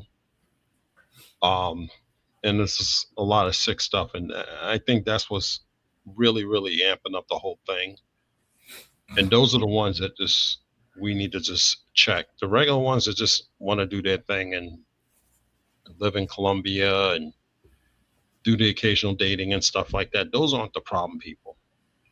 It's they just got mixed up in it, and it's a bad image at this point. So me going to Colombia, if I go to Colombia, it's going to be Cali, and it's just going to be for the salsa dancing because I just love their salsa dancing style. It's just amazing to watch them dance like that. That's pretty much it. Outside of that, it's like, why I'm going down there for? I mean, I got to worry about getting drugged and robbed, or just robbed in general. And now you got people doing bombings and stuff like that, and it's like freaking going back to Iraq and stuff like that. Shit. So it's like, what's the purpose? They'll mess up Venezuela as well. For like if they open a red light district in Caracas, bro, man, dude, the money throwing it's gonna be worse because I think Venezuela will definitely allow it maybe for like the first few years because they're gonna be so desperate for tourism money. But who knows, man? They dance for sure, but Cali is dangerous. Yeah, it is dangerous, Yeah, bro. it is dangerous. That's the thing. That's the suck thing about it. But I'll tell you, I would take. I'm not even anxious to really to go, but if I want to go, I'll go there. Mm. Nah, Dating in it's, Latin America has been good for me as well. I think y'all are meeting. I think Buck is getting more difficult for it's not that easy right now. I think in certain cities it just played out. Like I think Medellin's played out for dating. I think Dominican Republic is played out for dating because a lot of guys went over there and ruined it. I'm not saying you can't meet a girl over there, but it's definitely very difficult. I'm living in these places and I'm staying here like a few months, so like, and it's not easy, bro. And then also in Brazil, like in Rio, Sao Paulo, for like good luck, bro. I've met other guys that've been here for like a few months or a month, and they're having a hard time as well. Unless you go to like different cities in Brazil, but in Rio's it's hard. Sao Paulo's like trying to date in New York. Forget about it, man. Fuck that. I'm yeah. with the thing Costeña. I've been smashing her every night in Santa Marta. Well, good for you, bro. I like Costeñas a little bit more better than Med. You know what, bro? I like all Colombian women better than Medellin women. I feel like Colombian women that I met from other cities have been a lot more humble, and I think Medellin women are just too materialistic, bro. Too materialistic, bro. They're almost worse than American women. I could keep it real. You're gonna get that with. To be honest with you, you're gonna get that with women. You just got to find the right one who's just. to find them to be find humble women, it's kind of like needle in a haystack nowadays Mm. because of what social media and mainstream media with all these TV programs and stuff. Everybody wants to live like that, you know. So it's like, yeah, we'll take from the nice guys and stuff like that because we can suck at them, but we'll also take from, we'll also get smashed by these thugs Five and shit. dollar, $5. If you're on the fence, say no to single moms. Get an asset out of your woman you're dealing with. Get some insurance. Safe haven country or good access. You know what? I'm gonna talk about what I saw about in Argentina. Is this guy he got arrested? He had like this porno shit going on, couch thing, where he had over like 200 women in Argentina, bro. And I want to bring it up. I almost forgot. I was like, bro, a lot of these girls were married. They have boyfriends. They have kids with these dudes, bro. And so he exposed all these women, like, bro. And I was just like watching it on Instagram the other day, and I was just like freaking out. I saw a guy do a review about it, and I think 100% he was right. Like, bro, like women don't like boring men. Like relationships are really hard in Latin America because I feel like me as a Latino, the women are so toxic here that they expect their men to cheat. They expect their men to do certain things, the machismo and all that shit, bro. I think if you're a nice guy with a good heart, I think Latin America is gonna just do you wrong, man. That's just my opinion. But I was looking at what happened in Argentina, and I was just like, man, that got exposed a lot of women. How there's a lot of infidelity even over there in Argentina. But I think man, they're showing the pictures of these girls. They're showing one girl with her dude and the kid, and I'm just like, damn, dude, this guy has no idea that this girl is getting banged down on the couch for like $200, bro. And shit, just like, damn, dude. And the guy's doing a review about it, and he said something like that was real. It's like, bro, women like, even Kevin Samuels used to say, it's like, bro, don't be boring because women don't like boring men. You better cheat once in a while. And it's true, dude. Like, it's true when it comes to Latin American women, bro. Like, they don't like good guys or boring guys. It's just fucked up, but it's a reality, dude. Like, um, I tell people all the time, like, bro, 50 Shades of Grey sold 120 million copies worldwide. And who do you think was reading that book? It was, I bought that book and I read the first 5 chapters, and I always finish books, and I didn't finish it because I was just like, bro, it was just like the movie is one thing, but when you read the book, it was pretty much a high school girl, damn, like touching herself every single paragraph. I was like, damn, like girls really like this shit. I just read the 4 first chapters, and I was like, I'm good. I didn't even finish the book, and I'm not even gonna read the rest and shit. But it sold 120 million copies. They're like some of Yeah, the stuff that the girls like to watch nowadays. A Netflix series is like women that are cheating, women that are doing this on suspension. Like, and that's the problem. It's like this is the new thing. People think it's cool. Let's cheat on our men, but see, they think guys, these nice guys are boring until they're worn out, they've been ran through, and now they're lonely, and they got these kids that need to get fed, and these dudes, that they got them pregnant and stuff like that, they ain't around, so they're trying to use child support. That ain't happening. So it's like I need a man, and now they're looking at the good guys, and the good guys is like, nah, you should have gotten us. You see, and this is where these women are just dumb. These good guys are like stock. It's like it's an investment, a big investment for the future. It's like stock. You invest in the stocks when it's low. When it grows, you're going to make a lot of money. But what are they doing? They're throwing away the stocks to get coupons. Coupons ain't doing them nothing, so they want to get the stock back, and they want to get them when it's high. It's like you're done. These guys don't want you because when they're up there, they got the pick of the litter. They see you coming a mile away, and when they hear, oh, we got kids and this and that and all these baby daddies, they're like, why I'm going to invest in a headache? And you talking about, oh, I need my bills paid, I need this. No one wants to hear that shit. This is my yeah. money. I earned this and I paid for this. And I bust my ass for this money, and I Yeah, gotta well, throw these it guys back are in giving it to them, dude. like yes, it's I had a Dominican girl that I had talked to like in 3 months. She like unblocked me or whatever, just to ask me, like, she didn't even say how I'm doing. She's like, hey, I need like $40. I'm like, and I never given this girl thank money. So you. I was like, no, like what are you talking about? I don't give money. She blocked me again. But I was thinking to myself, damn, some guys obviously giving her money, like I'm good, bro. I'm so good. The only women that I met that I could say that I could trust a little bit and that I respect are the Muslim women. I don't respect Latino women for shit anymore. But the women that I met from Algeria and Lebanon and Iran, especially Iran, have been super nice. Like I had a girl from Iran the other day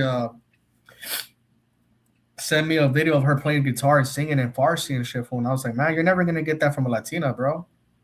I've dated women from all over Latin America. I never had a girl do that. Like I'm not talking to this girl in Iran like that. You know, she has her own boyfriend or whatever. But you know, I practice English with her. She teaches me a little bit of Farsi.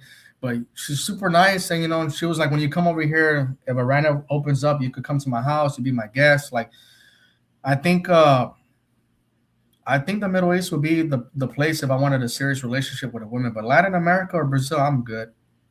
I'm good for like I've dated enough where I'm just like I'm not impressed. And shit, can you find a good woman? Yes, maybe, but I'm not gonna go through that shit. Yeah, it's a needle in the Anybody haystack, wants to go man. through it, be my guest, bro. Be my guest, bro. And shit, bro. Be my guest, bro. Yeah, it's like, it's going to be like if you go to another place, either they're going to like you or they're not going to like you. And that's cool. But here they want to play games and take your money and then dump you. And it's like, I ain't got time for that. And like I said, I've noticed that if you go to other countries like in Europe or Middle East and stuff like that, it's a different story. It's a way different Yeah, story it than is. It is, dating. girl. Like the girls that I meet are still virgins. They don't drink alcohol. Like it was just like I started talking to Muslim women the last 2 years, and I've actually broken away from Latinas. I was supposed to be in the Middle East like next year because that was the plan. I was like, let me go to Lebanon for 2 or 3 months, maybe hit up Morocco for a month, Jordan, maybe do a trip to Syria really quick, maybe Kurdistan, Iraq, visit my friend in Saudi Arabia. That's what I wanted to do.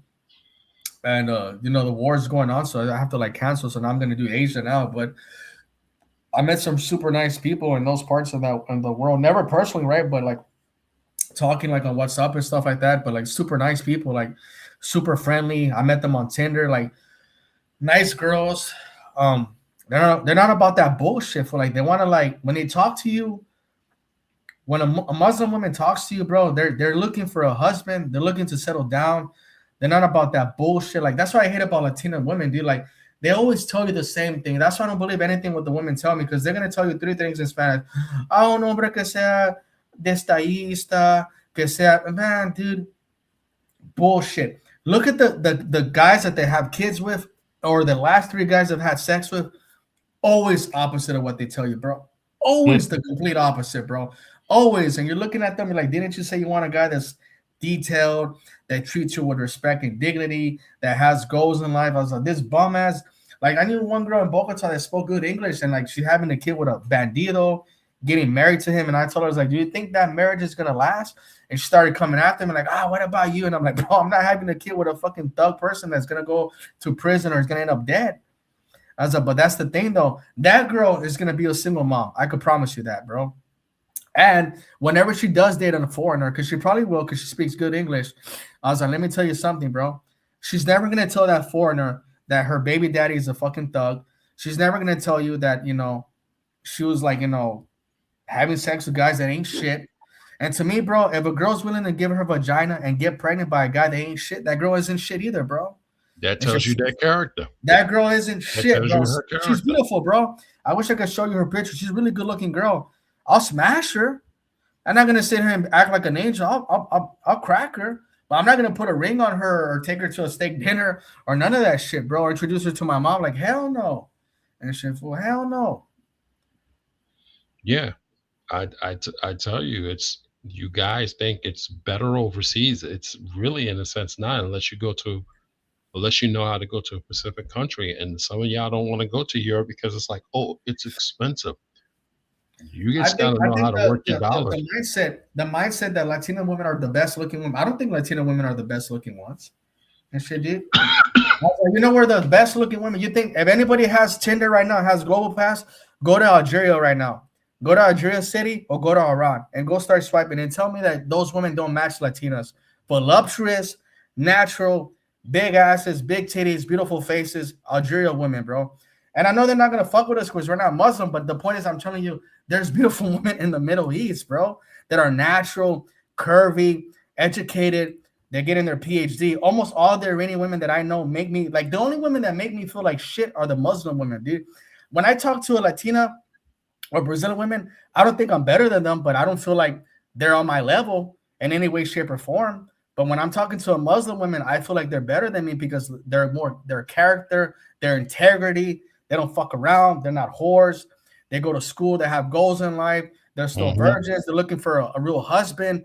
They're faithful. They're not about that bullshit. So for me, I feel I can never be on that level because I do a lot of hood rat shit, bro. So those are the only women that me personally I feel like are above me because their integrity, and I can't fuck with that, bro. But a Latina man from Medellin or Rio de Janeiro, man, I don't give a fuck about none of those girls because I know they've been around the block and over. Those girls can never make me feel bad, bro. Hell no, dude. Absolutely not, dude.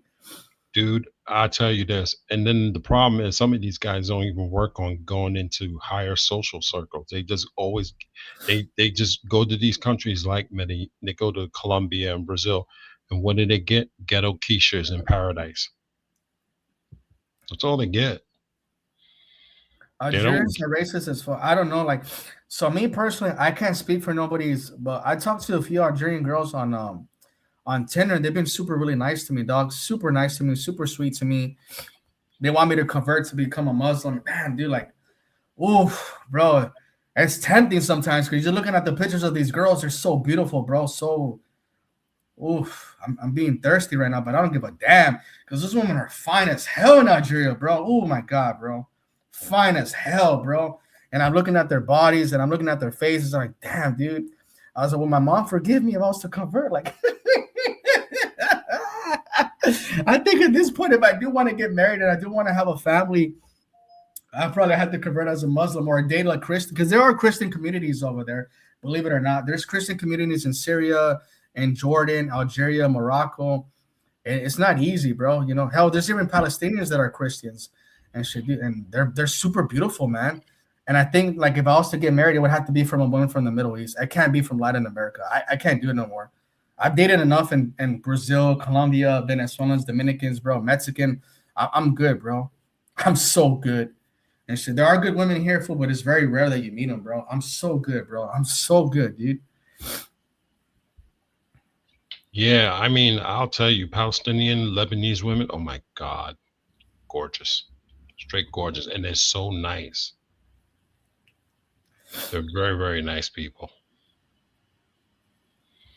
But yeah, there's some places. I mean, yeah, we haven't been to Paraguay yet, and we haven't tried that yet. It's still on the list, but um, I it's should have just went, bro. I went to Uruguay, bro, and that shit was not for. Hey, you know what? There were some good looking women in Uruguay, bro.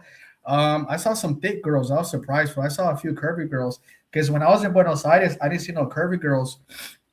But when I went to Montevideo or Uruguay for a couple of days, I saw some attractive women. But there's nothing to do there. I didn't like it. I should have went to Paraguay. I should, man. I regret doing that. I regret. Buenos Aires is a dope city. I like it.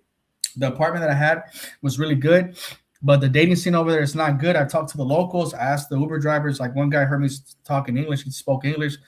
He was a young, good-looking dude. I was like, "Hey, bro, how's the dating scene in Buenos Aires?" Like, bro, it's trash and shit. So I've been hearing that from a lot of people and shit. So if I could meet like a group of people in Buenos Aires, would I live there? Absolutely, bro. I really like Buenos Aires. I didn't think I was gonna like it, but I really fuck with it. It's just super expensive. A sandwich is like $20. Um, damn. yeah, bro, it's expensive, bro. As so unless you're making your own food, bro, good luck. But apartments there are super nice. Infrastructure is good enough there. I had a nice apartment. I think I did a quick review on Buenos Aires and I showed my apartment really quick. One stack a month gets you like a nice apartment and a nice building with good security. But I like Buenos Aires, but I just think like I would never meet people if I stayed there for a long time. I just think, yeah. Mhm. But Buenos Aires is dope, man. Shit, I like Buenos Aires, bro. But it's just super expensive, man. But like I said, man, it's everybody's going down and meeting ghetto Keisha in paradise, and everybody's complaining, and it's like I don't know what you guys are doing. All the signs are there that says trouble, and y'all still going for trouble. Y'all don't go and upscale and meet the ones that are working and stuff like that that actually has jobs or education and stuff. Those are the ones y'all don't want to meet. That's what I'm thinking is going on. Oh. I would like to go to Algeria, bro. That's the plan for like maybe when I go back home, I'll put in for my visa for Algeria. It's hard to get it, fool, but if I get it, I'll definitely be taking my Mexican ass to Iran. They say like people have told me Iran's like Guadalajara, so I might just stay in the capital for a few days and check it out, and then I'll probably go to Iran for like a week or 2 weeks, bro. But I met some girls on Tinder that are there. Tinder still works over there, surprisingly, but like the thing is like they don't really talk to you because, like I said, they're looking for something serious, bro. But um yeah, man, like it just like the mindset over there from those women that I met have been super nice, super sweet, bro. I met a Palestinian that was living in Jordan, super nice, bro. I used to talk to her all the time, but super conservative. Like she won't meet up with her. Like, no, no, I'm like, I have to like marry like this. I'm like, that's cool. I respect the religion, whatever, dog. I have no issue, bro. Mhm. Yeah, Compared to a Latina and woman, bro, I have to respect it because our Latina women are whores compared to her, bro. Like, what are women doing? Throwing it back, shaking their asses and shit like that. I mean, bro, come on, like. I have to respect it at the end of the day. I'm like, you know what, bro? I respect it, bro. Like, I could respect something like that, bro. A woman that yeah, values and again, like I said, y'all still going to that same wishing well, and we're still hearing the same problem, but you don't hear those problems when you go into other places. Still, like in man, Europe, you're if I not could go to hearing those things. Algeria, if I could go to Algeria, bro, and meet a nice Christian woman and settle down, I would do it, bro. I would. But you could offer me the most hottest girl in Venezuela or Colombia, and you could offer me a girl that's maybe like a five in Iran, Algeria, or even maybe like Morocco and shit, dude. Like, and I would just take that woman over there because I know her values are a lot more better, and her family doesn't tolerate that whole shit. Like, bro, like Hmm. there's families there in Latin America that are pushing their daughters to be whores so they could get money, bro. It's just a fact, dude. It's not just Medellin that's doing it. It's in DR, hell, even in Brazil, you see families that are leaning on their daughters to like do that shit for. Even in Asia too, I hear that Thai women are the same. Their families send their daughters to Pattaya to go do that shit. And then you got some of them just being picky. They like, no, we want white men, not black men, and all this other stuff. And you know what? I just had it, man. Countries get pretty boring if you stay there long enough and you only focus on just sex. Yeah, bro, 100%, bro. And that's where, and see, that's where the problem is. And plus, you got to look at a whole array of things. And I talked about this, I think, on the last show. No, actually, this show I'm going to be doing tomorrow. Um, kind of be related to what's going on in Iran and stuff. But yeah, I got to think about having a life, employment and stuff, and going out and interacting. Because even if you do remote work, you're by yourself. Even though, yeah, you're making U.S. dollars, but again, what we talked about remote work. A lot of these dudes are broke. Unless you're working for a multinational company and they let you work remotely there and you're still making US dollars, that's one thing. But other than that, dude, you're 100% broke. agree, bro. 100% agree, bro. Like me personally, bro. Like if I met a girl there in Jordan or no, probably not Jordan, maybe Lebanon. I think they have like they're half Christian and half Muslim, bro. When I see guys do videos, the girls are super respectful, super nice, Oh yeah. and they'll be like, "Oh yeah, like I'll show you around." Like one dude had a girl take her to like another town, and I'm just like, "Damn, how do you not fall in love with that girl?" Like how do you like because I'm just tired of these women in Latin America, bro. Like, and I know some of the pastor bros, they like they're sick of black women. I get it for like the dating sucks in America, but I could tell you as a Mexican, as a Latino, bro, it's the same fucking engine underneath the hood, guys. Like, okay, the women in the states have attitudes, and I seen their stupid posts like "give me money." Latino women are just the same. They just do it nicely. That's the only difference. The American woman is gonna be a rude about it and have like a masculine attitude, but a Colombian, Dominican, or Puerto Rican, or even a Cuban girl is gonna take your money as well, but she's gonna just do it lovely. That's the only difference. At the end of the day, they're still gonna separate you from your money. So why are you giving these girls a pass? Because they're a little bit nicer. They go mi amor. That's why they call you papacito. That's why you're gonna give them a pass.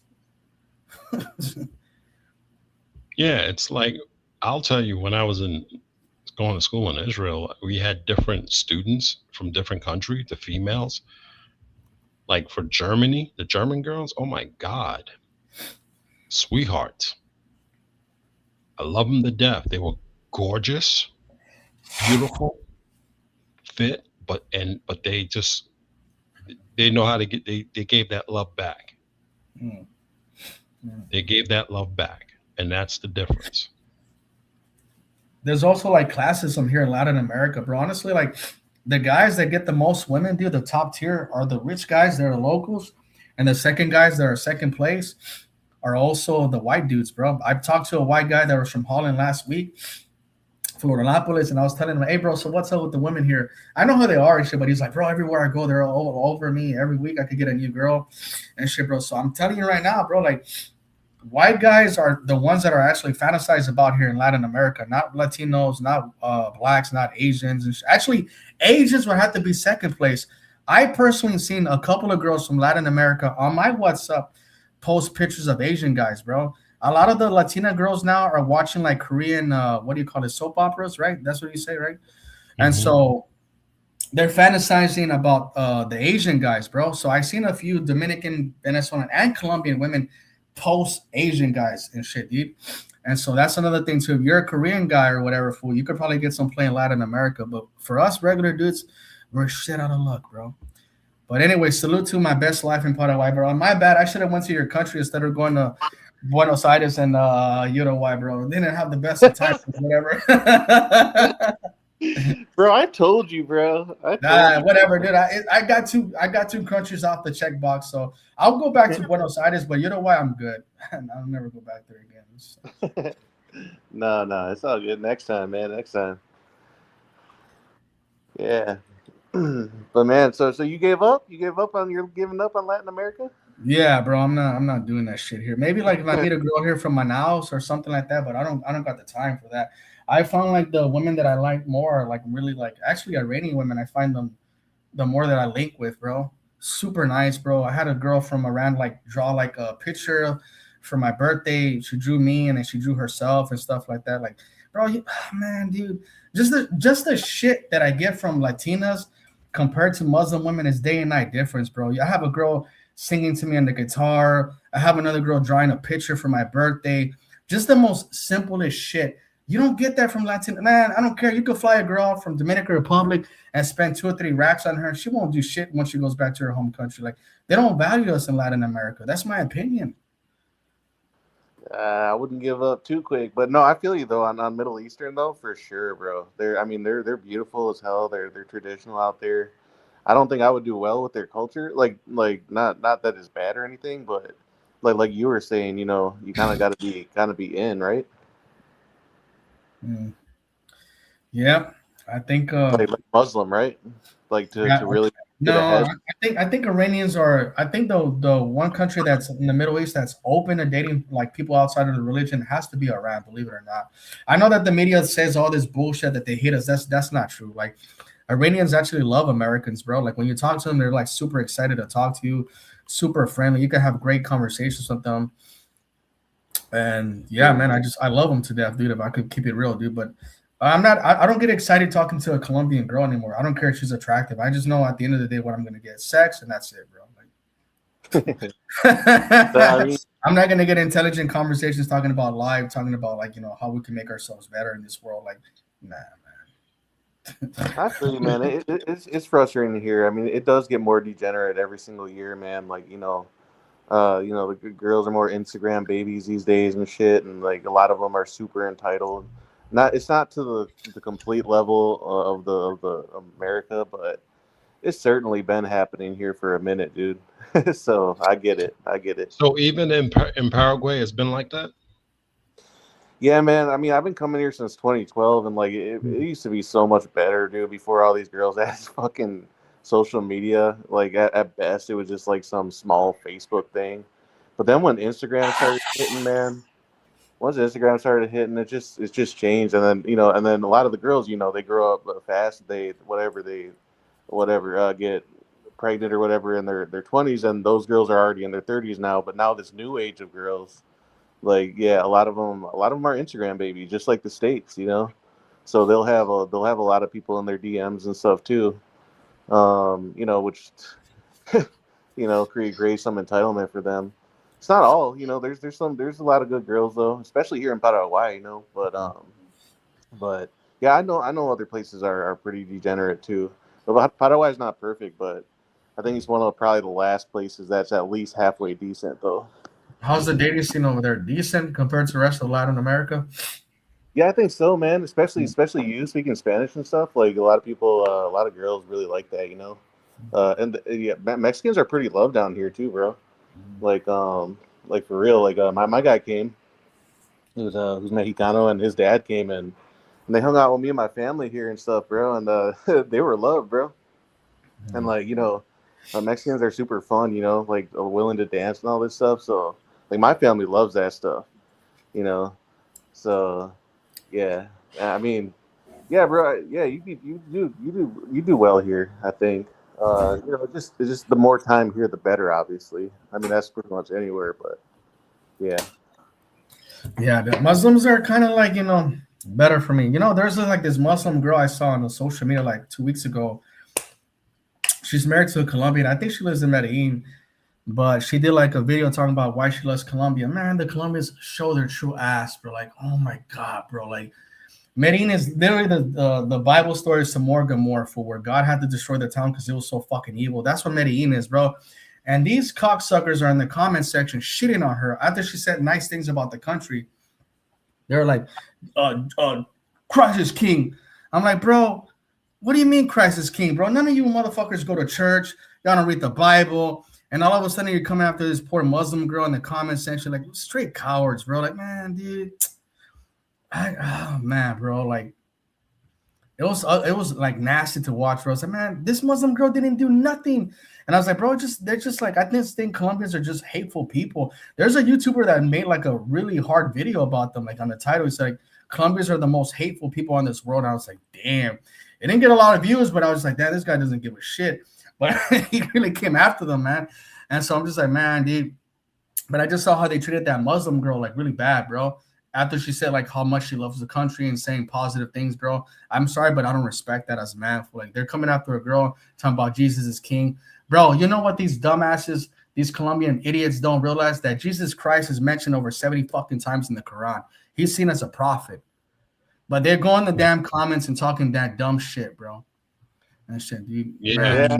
I think Let me that's a tell you. minority, though, bro. I think that's a Let me tell minority. you. A lot of people just believe in some of this bullshit that goes on in social media. They don't even bother to research it and look for themselves and do that. And that was kind of a little bit of a blessing in disguise for me, going to Israel and learning about the Middle East and stuff like that. And about the different religions and stuff like that because you do actually do the research. Now, I will tell you guys, I mean, if you're looking for wifey, you're probably going to more likely find that wifey in the Middle East. But you get, it's an air of caution on that. If you're not in the Islamic faith, you're going to have some problems. It's it's not an absolute. That's why I kind of lean a little bit more Europe. But even with that, you're still going to have to err on some eye of caution on that one. And it's just basically it's all on you. It's like you can't be a creep. You got to have a personality about yourself. You got to have a presence about yourself. You really, you can't be some fat slob, that stink and all this other stuff. This is something me and Average Man talked about when we were in Brazil. You have to that's a beach culture. You're going to have to fit into the environment, and a lot of guys don't know how to read the room. And that's where a lot of these issues come in. Read the room. You have to be fit when you're like you go to Rio or something like that. You have to be fit Yeah, to be in that environment. All right. It's like if you go someplace else, you ain't got to be ripped or anything, but kind of keep yourself in shape. Have some type of personality about yourself. You have to be something that's interesting. When I was in Israel, I always wore a cowboy hat. That was my thing. Well, one, it was a benefit to me because when it rained, I had to carry an umbrella. That hat was my umbrella. But it was it just molded a character into me, where people was interested in me. They talked to me. We had fun. We, all that stuff. Even like a bus driver on a particular route, he was happy always to see me and stuff. He's because like, oh, hey, cowboy, boom, boom, boom. All that stuff. you develop a character about yourself when you have a certain style about you, a certain persona about yourself. A lot of these dudes don't. They come in looking like hood rats from the hood, all with fucking jerseys and shit, wife beaters and all that stuff. Come on, man, you look like a fucking bum, bro. And There's then only you one want, city in Europe that I know is like that's like half Muslim and half Christian. I went to it. It's in Bosnia. It's called Sarajevo. I think it was a city that was under siege for like 3 years by the Serbs.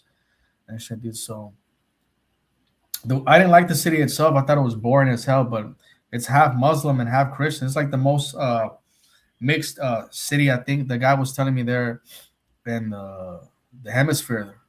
He's like you have a lot of international relationships in there because the city is so diverse and shit. But it's yeah, you have like the mosque there, and then you have like a Christian church, bro.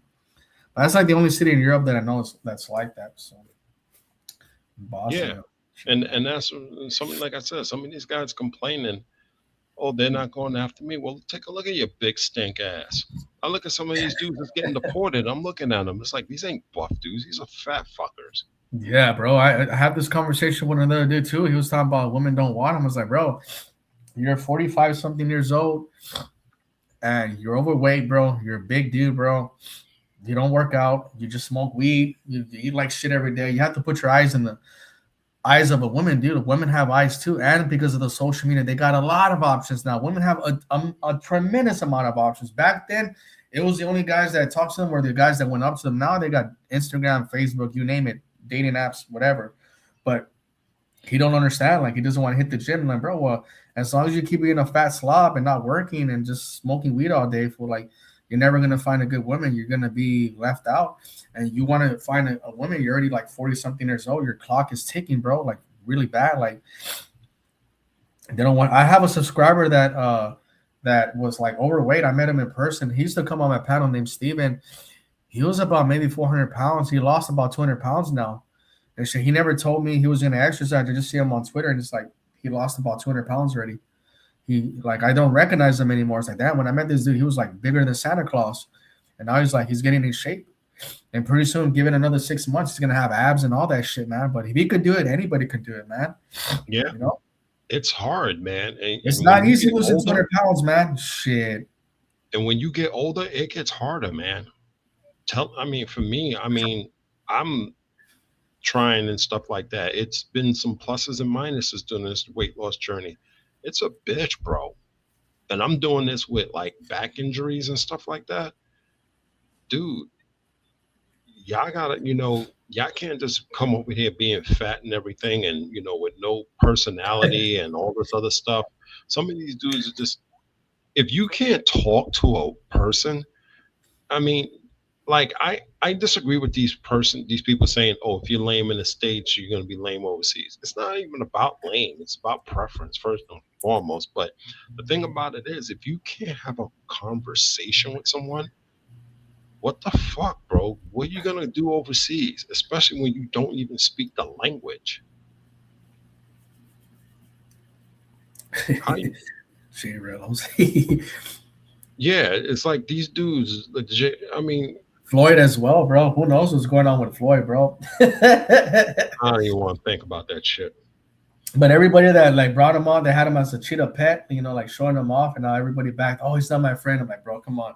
You had him on your panel, and you're like living with this dude for like months and months and months. And he was always doing dumb shit. He was always fighting. Like I saw like 2 videos of him arguing with people. One was with 2 girls. He was cussing them out, throwing them the finger for no reason in Dominican Republic. And then the other one was in Brazil where he was like getting in an elevator with Austin Holloman. And I don't know what happened. And he's like, I'll slap the hell out of you.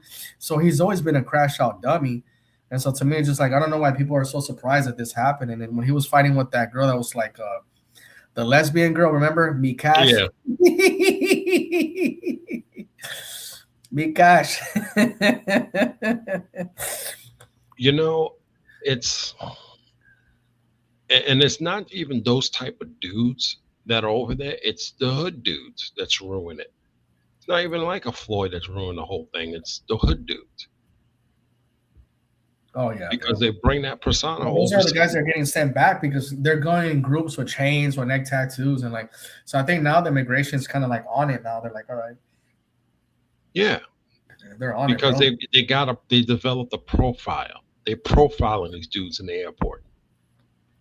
So it's like they know who to pull out now. Because it seems like the guys that I know that go through Medellin, they're not getting pulled out. Yeah, me neither. I never had no issues. Never had no issues. They go through the whole thing. They know who to pull out now because of the profile. And like the sad thing, you guys got to understand. Like I said, you get pulled out and they decide to send you back home.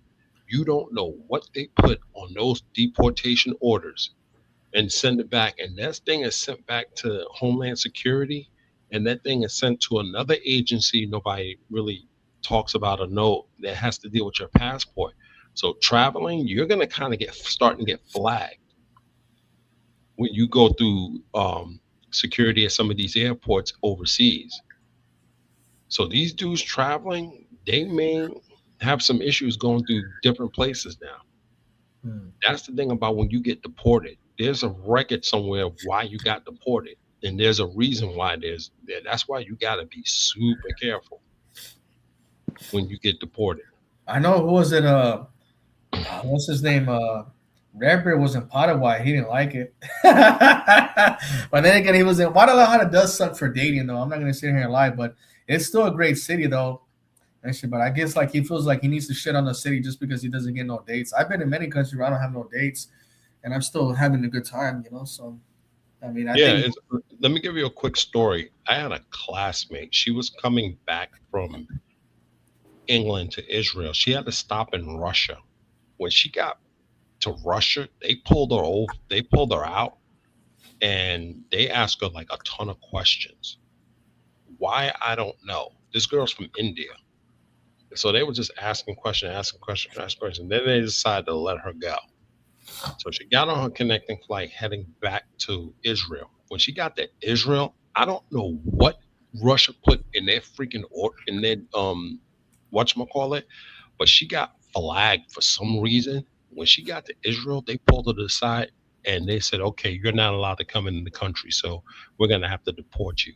They deported her back to India. When the India when she got back home, the Indian consulate got in Israel's ass about this whole shit. And they were like, okay, we're sorry, she can come back in. That's because something in a deportation order got put in something got put in her system. And that's the thing you guys gotta know. You don't know what when you get pulled over, what they're typing in some of these stops and stuff and what's getting put in your passport and all this other stuff. Your shit's gonna get flagged. So something got put in her stuff where she was denied to go into Israel. Hey, travel So leaders, are you Passport Blueprint? yeah, Oh, my bad, bro. Oh, shit. I would have known that. I would have said hi, but my bad.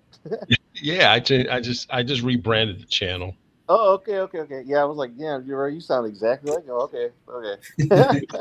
I was, Yeah, the channel went through a rebranding. okay, okay. But I'm gonna be in the future heading to Paraguay to get my to get the go through the residency process. Nice. Okay, okay. Cool. Yeah, I'm gonna seek multiple residencies and gonna look at Awesome. Paraguay. But I'm gonna Yeah, first take a trip and just check it out first before we do the process. But there's a trip in the future for Paraguay. for sure, for sure. All right, you guys. I'm hopping up off here, but man, it's good to catch up with you guys. Yeah, it's good to hear from you, man. Yeah, yeah. All right, y'all. Yeah. oh man, bro, I wonder what happened to her that they flagged her. Shit, though, that's crazy. But I know Israel's super strict when they go into their country. Like I know Israelis that go back and like they get extra checked as well. So it's something they do to their own people as well, especially if they Yeah. go to like Egypt or some shit like that for Yeah. vacation. But the point about it is what's being put on because there's an agency in the UN that deals with travel. Hmm. Okay. And that stuff gets on your passport. Something gets put in the system and stuff. And that's the thing you guys don't know about traveling. That's why I have this channel. But everybody wants to go and listen to these little drama stories and go over to all these other channels, listen to all this ghetto shit and stuff about traveling, but they don't know the real truth. That's why I rebranded this channel, you know, because I'm sitting here telling you the inside fucking scoop and why you guys need to fucking like pay attention to your traveling because shit is going on. This shit actually happened to her. And it took her about a month before she can get back to Israel. Because I think one of her relatives worked at the India consulate, and they just had a major tit for tat with Israel to get her back. And they got her back. And it wasn't like when she got pulled over in Russia, it wasn't even really anything that serious. Okay, bro. I find it crazy that people like Jarello and NYC still travel for, like, I can't believe people donate to their channels. Like, I think people just do it on purpose because they want to see them crash out, but it's just like, oh my god, bro. Yo, dude. And right now they're complaining because their stuff is boring right now. And all they've been doing is just asking for money. Yeah, they might be stuck, bro, because the airline prices are getting expensive. I think that this war starts again, even if it's just for a few more weeks again. Like, man, dude. Oh yeah. Speaking of which, I'll be on tomorrow evening. I'll be talking about which countries are going to be safe to be in if you're going to relocate. So I kind of did a little experiment. So I have a kind of a list. Which country going to be safe during World War III. So that's going to be tomorrow's topic on my live. But anyway,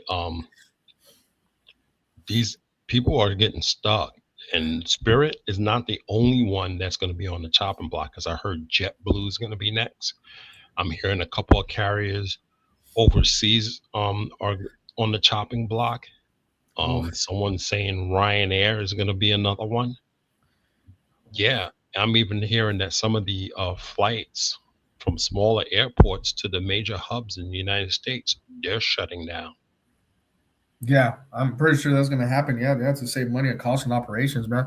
I think it's just going to get worse, man. Like, I think if this war lasts even just a month, I think what Iran's going to do is they're going to end up hitting the rest of the oil refineries in Saudi Arabia. They already knocked the ones out in Kuwait and also in Dubai and UAE. They got hit today, by the way. Like, yeah, I don't know why they got hit. I don't know what's behind the reason. I'm trying to think why.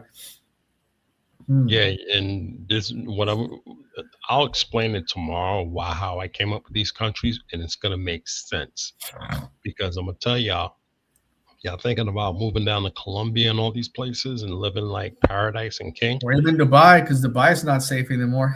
Yeah. There's a lot of digital nomads also that are living in Dubai. Let's not forget about Dubai. It's an international hub for a reason. And you got a lot of people, foreigners, living over there.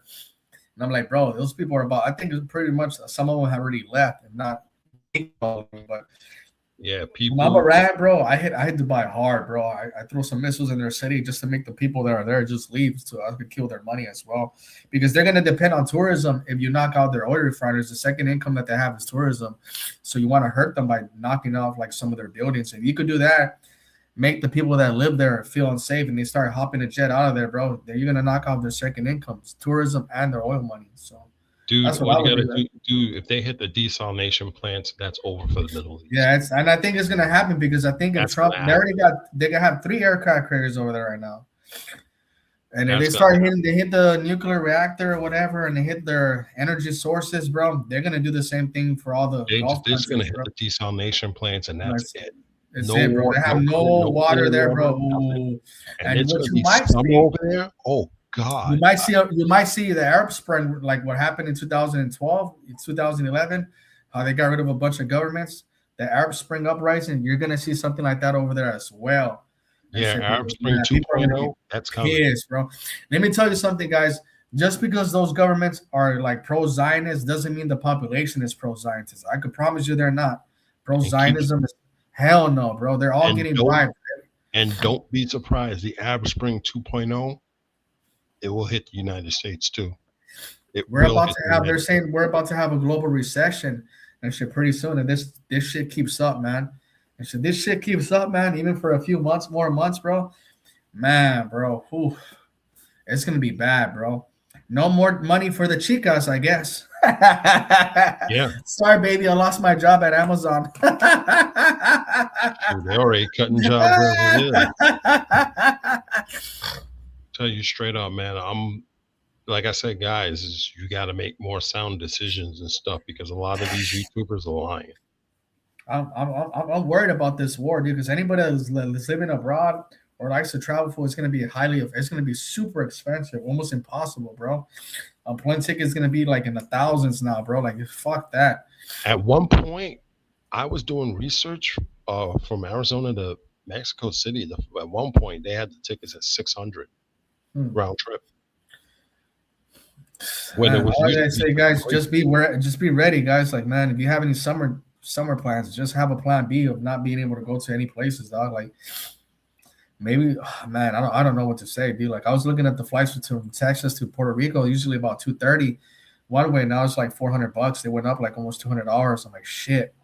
And it's gonna keep going up as well. I'm like, man, give it like another 2 months. It's gonna be $600-700. Like, it's just, man. I want to stay my happy ass in Mexico, but we'll see what happens, bro. I think United States is about to have a recession, and this shit doesn't go his way. Trump is just like, I think he's surrounded by yes men, or I don't know what's going on. Like he just at one point he's gonna have to pull the plug on Bibi and say, "Fuck this dude, bro." And shit, because is it America first or is Israel first? And just man, this war in Iran is killing us, bro. I mean, you're talking about thousands of people that lost their jobs already with Spirit. I didn't like Spirit, but still employed people. And now you got a few thousand Americans that are jobless.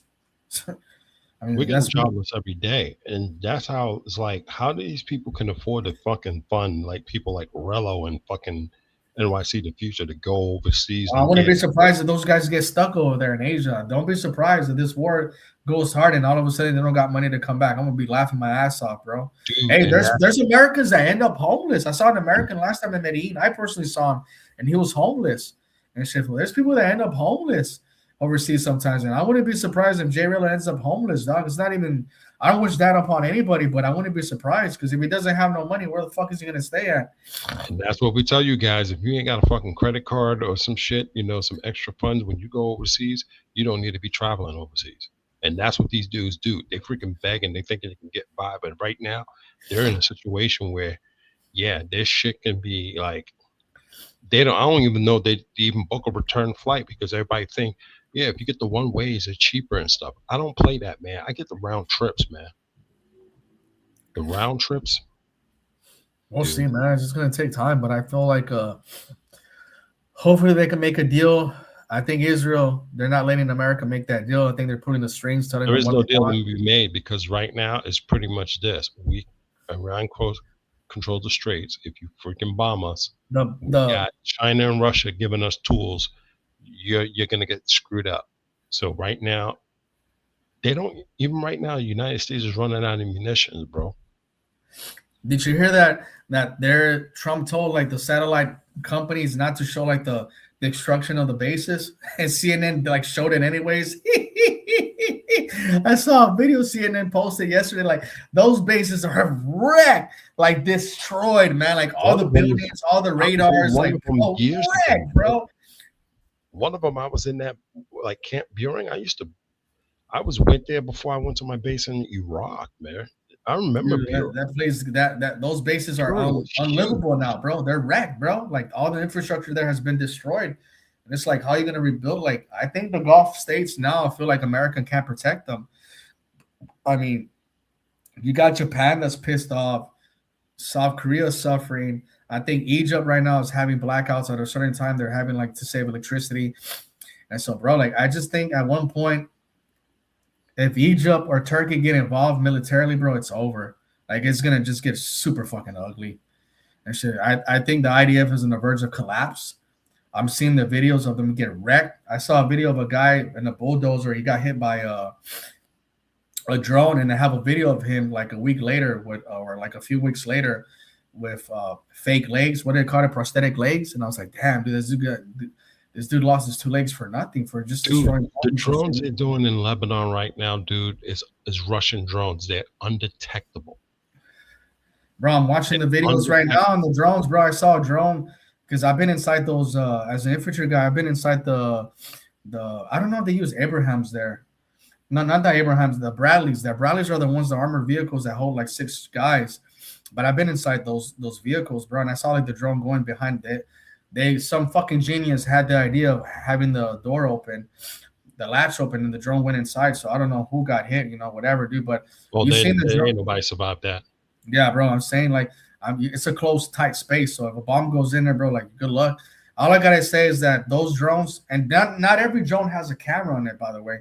But I'm looking at the drone footage. The worst one I saw was when it hit the helicopter doing a medevac, and then I saw another one when they're like bunched up next to a tank. Like I don't know what they're doing. I think they think they're on vacation or some shit maybe, and the drone hit them. So I don't know if it killed anybody, but I know for sure it wounded someone because they're using, I think, RPGs attached to the drone. So even if the drone doesn't hit you directly, the shrapnel will get you, and it takes you out of the battlefield right away for a while and shit. So yeah, I think they're taking heavy casualties. I'm seeing helicopters taking wounded every single day. So I'm gonna go ahead and say they're taking about 20 to 30 guys casualties per day. That's just me lowballing it too. It could be higher, but I would say about 20 to 30 casualties a day. Yeah. But like I was saying, guys, you got to be smarter with where you guys go now if you're gonna ever find happiness. Because I'm gonna tell you something. You can find it in Brazil, you can find it in Colombia, but nobody's learning the language. And y'all going over there and you're getting disappointed. It's like, okay, how many of you guys speak the language fluently? Because if you speak it, why are you going to Medellin? Go to someplace else. Or go to, like, if you know Portuguese, instead of going to Rio or Sao Paulo, go to the other places where they speak it fluently. You guys are just, that's what I always do is try to know some of the language. I even got some hotspots and stuff like Ulysses. I agree with Ulysses about the Middle East. I even got a hotspot, but I can't even get to it because of what's going on right now. But you want to talk about some beautiful ass women? Shit. I'm keeping that a fucking secret. Yeah. I mean, I'll tell about Middle East because I know guys ain't gonna be going over there. Like most of the dudes the guys that go to Latin America, man, realistically, they ain't gonna buy no tickets to go to Beirut or Algeria. They're not gonna do that. They're just lazy dudes, bro. But you might have a few, and I think the guys that do go to the Middle East will probably be the good kind of guys. Like, I don't think they're gonna be the degenerate kind because the women over there ain't easy. And they're not about that fuck shit. So, I mean, exactly. Even if they did go over there, I wouldn't have to worry about ruining the spot because, like I said, those guys are not going to go to a place where you have to marry a girl to have sex with them. So, I don't have to worry about that. Yeah, and if you go over there trying it, I'm not worried about that, bro. You guys ain't going to go to Algeria, bro. Hell no. You're going to get your asses handed to it. So, you don't do that stupid stuff. So, we'll see, man. I don't know. Maybe some guys can go to Israel because there's going to be a lot of guys. There's going to be a lot of guys those women are going to be less men because a lot of their men are getting deleted and committing suicide. Nah. Don't get me started with Israel, please. Don't. I like Israeli women, bro. They're beautiful, bro. Even though I don't agree with their mentality, bro, they're sexy as hell, bro. And I think they're girlfriend material. True, but I'd rather swing Palestinian and Lebanese. Yeah. They're just a better breed, to be honest with you. Palestinian women are just absolutely freaking gorgeous. You really can't tell because some of them are just from the same place, but you got to look at it like some of them come from Europe. Some of these Israelis come from fucking Europe. Yeah, they do, bro. They come from Europe, bro. They come from Europe. Come from Poland, Russia, Ukraine, France. Yeah. Yeah, they're from Europe. The majority of them from fucking Europe. But when you're talking about like, the people from there, very beautiful women. Especially like, I'm still in between Palestinian women and Lebanese women. It's hard. Yeah, I've only met one Palestinian girl. She was like really nice to me, super cute, but super religious and shit. Once you get to know them, they're sweethearts. They really are. They take care of you. Yeah, she was nice, bro. She's like, "Hey, how you been, Ulysses? I miss you." Like, I don't, I just don't care about Latinas anymore. For like the last 3 years, I kind of just broke away from them, dog. I'm kind of good on them. Like I said, guys, you can do whatever you want, man. But I mean, personally, I dated enough with them. I was just like, I'm good. No, I still do, but like I said, if you don't know the language fluently enough, it's a you're basically going to shoot yourself in the foot. Oh yeah, hundred And it's percent, not bro. hard to learn these languages. It's just people don't spend the time to learn them. Mm. I mean, a lot of these dudes coming from the hood. You got Spanish people in the fucking hood, dude. You can work on your language skills, man. Get your homeboy and shit. Teach me or grab, spend time with, I just did a subscription with Jump Speak to work on my Spanish. Work with that and continue and stuff like that. Build your language speaking skills up. At the same time, you'll start building your reading skills up, and your writing and all that stuff. You'll start understanding the grammar. These dudes don't want to do that shit, but they want to go back and forth to these countries, man. It doesn't make any sense. If you go into the same Latin American, same countries that speak the same damn language and stuff like that, learn the language. But these dudes are freaking lazy. That just tells you about the quality of dudes that's going down there. But anyway, I gotta bounce, bro. Thanks for All having right, me. dude, appreciate you. But I'll jump on your panel tomorrow. It's gonna be about what's going on in the Middle East, like politics. Yeah, a little bit of that. It's going to be basically about, the topic is going to be what are going to be the safe countries to go to. I used a criteria. I threw in the Claude AI, and it spit out some countries. I have a couple of honorable mentions, and basically the criteria that I use, it's more for sustainability. Which countries you should, based on immigration, how easy it is to immigrate, getting a job there. Not remote, but just getting a job in that country for foreigners, oil, energy, a whole bunch of other stuff. And I use that parameter to choose which countries is what. So that's the parameter. I got about 20 countries. Some of them are honorable mentions, but I had to readjust it because originally I just had it as World War III. Then I had to put specifically with this conflict, and it changed it and added some countries and took away some countries. So I'm just going to do that, just to throw out countries out there and stuff like that, which is going to be more sustainable. And I'll break it down a little bit more so you guys can understand it. But these are countries you guys should be focusing on because I think it's more sustainable. All right, sounds good, bro. But thanks for hopping on. I'll hop on your live tomorrow, bro, for sure. All right, man. Thanks, man. Have a good night. Night.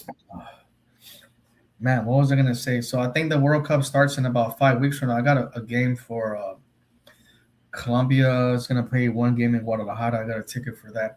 Man, you know what, bro? I can't wait to see the Colombians in Mexico because they're finally gonna be in my backyard. But I can't wait. Hopefully, I could get one on. I'm gonna try my hardest to get some on camera if I can, bro, to do interviews with them and be like asking like, what do you think about what's going on and shit? Because it'll be interesting and shit, bro, to hear their opinions, bro.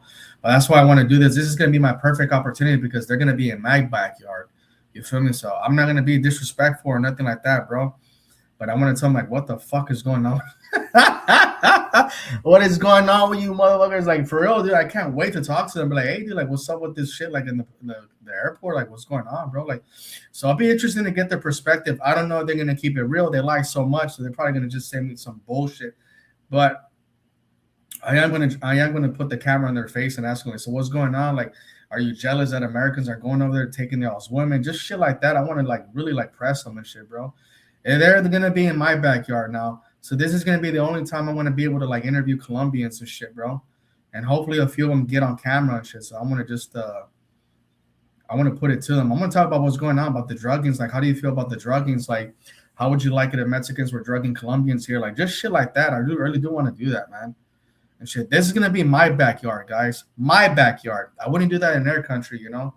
But my backyard, Guadalajara, bro. I can't wait to see them, bro. I can't wait, bro. Not on some like, I'm pissed off shit, but I just want to press them. I just want to be like, hey, what's going on? Like, what about the druggings? Or like, what's going on at the airport? Do you think it's right? Like, what do you think? There's accountability issues, just important shit like that. Do I think they're gonna talk in the camera? We'll see. But I have the glasses, so I'm gonna definitely get them either way on camera because I want to get their opinions, bro. I really do, man. I don't know, man. I think they'll be the perfect place to do it and shit, bro. But we'll see and shit, dude. They might be scared and not be.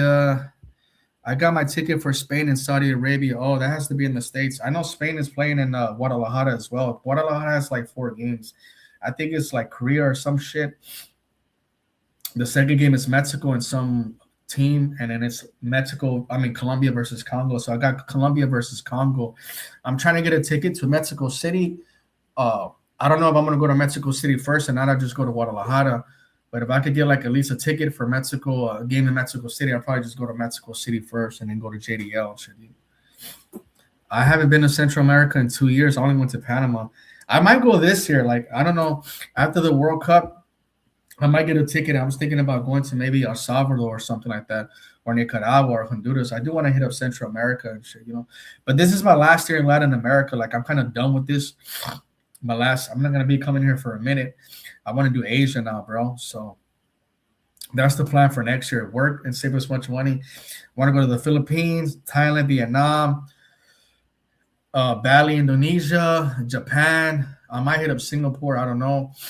And I also might go to Hong Kong, and I also might do Manchuria as well. Maybe I don't really fancy South Korea, but I rather do Manchuria. It looks like it's a cool place, a hidden gem still. Manchuria would be a place I want to do, and Japan maybe for like 2 weeks or something like that. Tokyo or some other shit like that, dude. But we'll see, dude. I want to hit up Central America. It's between El Salvador and Nicaragua. So maybe I might hit up 2 birds in 1 stone. I don't know. Like I said, I'm about to be broke buying these fucking tickets. I already bought one. It was so expensive, bro. So it is what it is, man. But when I see the Colombians there, I'm gonna ask them if I can give them my channel. I think at least one of them will say yes. So I'll probably do the topic about drugging, like what's going on, what are their opinions, why do Colombians get happy when Americans get drugged and stuff like that. So I want to do maybe a serious one. I also do maybe a comedian one, like who cheats more, men or women. I do want to go towards that direction. I just unfortunately I couldn't get no people on the live like I wanted to. I did give that my one friend from Medellin in Buenos Aires to do the live, but one of the girls I was supposed to have on the live hit me up today. I haven't talked to her in a month. She's like, "Oh, I'm sorry, I've been so busy." I was like, "Bro, man, dude, you can't depend on people nowadays. You just, dude." I didn't even respond. I didn't reply back. I just saw her message. Man, how do you text somebody a month later? That's why I made this stupid ass fucking video, dude. How do you reply to a text message a month later and you tell me you're busy, bro? It takes fucking let me see, 1, 2, 3, 4, 5, 6, 7, 30 fucking seconds to text somebody something, bro. And a month,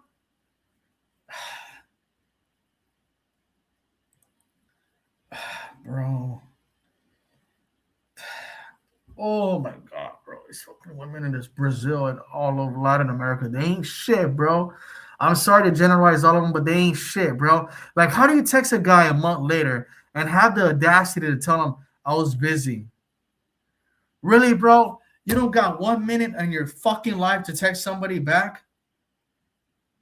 I'll read you her message. Let me see what it says.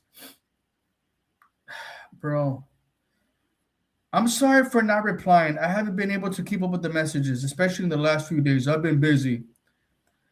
When did I message her? April 1st. What are we, May? A month? Man, bro, I didn't even reply, bro. You know what? I'm good. And that's just not, and even a guy too, bro. I'm sorry on the rant, bro, but if any human being in 1 month doesn't have time to text you and shit, bro, they ain't shit, bro. I'm just throwing it out there right now. There's no, what are your, you're the president of Iran that you have to worry about your country getting attacked, that you're so busy? Come on, bro. And shit, come on, dude. I'm not trying to sound like a crybaby, bro. I'm not one of those guys, oh, she has to text me and stuff like that. Come on, bro. To me, that's why I tell guys, don't simp. I didn't reply back to her because she's not worthy of my reply, man.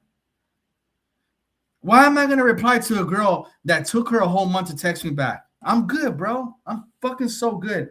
I don't care if I was supposed to have her on here. I don't want her on here no more, bro. Because to me, bro, she doesn't value my time and fuck her and shit, bro. That's what I say, dude. I'm not even going to reply back to her. I don't care, bro.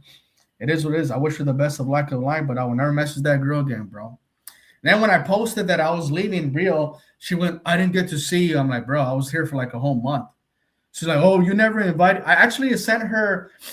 There's a guy, a European guy that did a reel on Instagram that talks about how people in Brazil are especially real.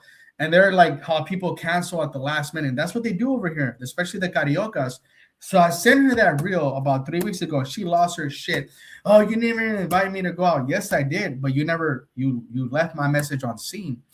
She's like, you never planned nothing. We could have gone to a museum.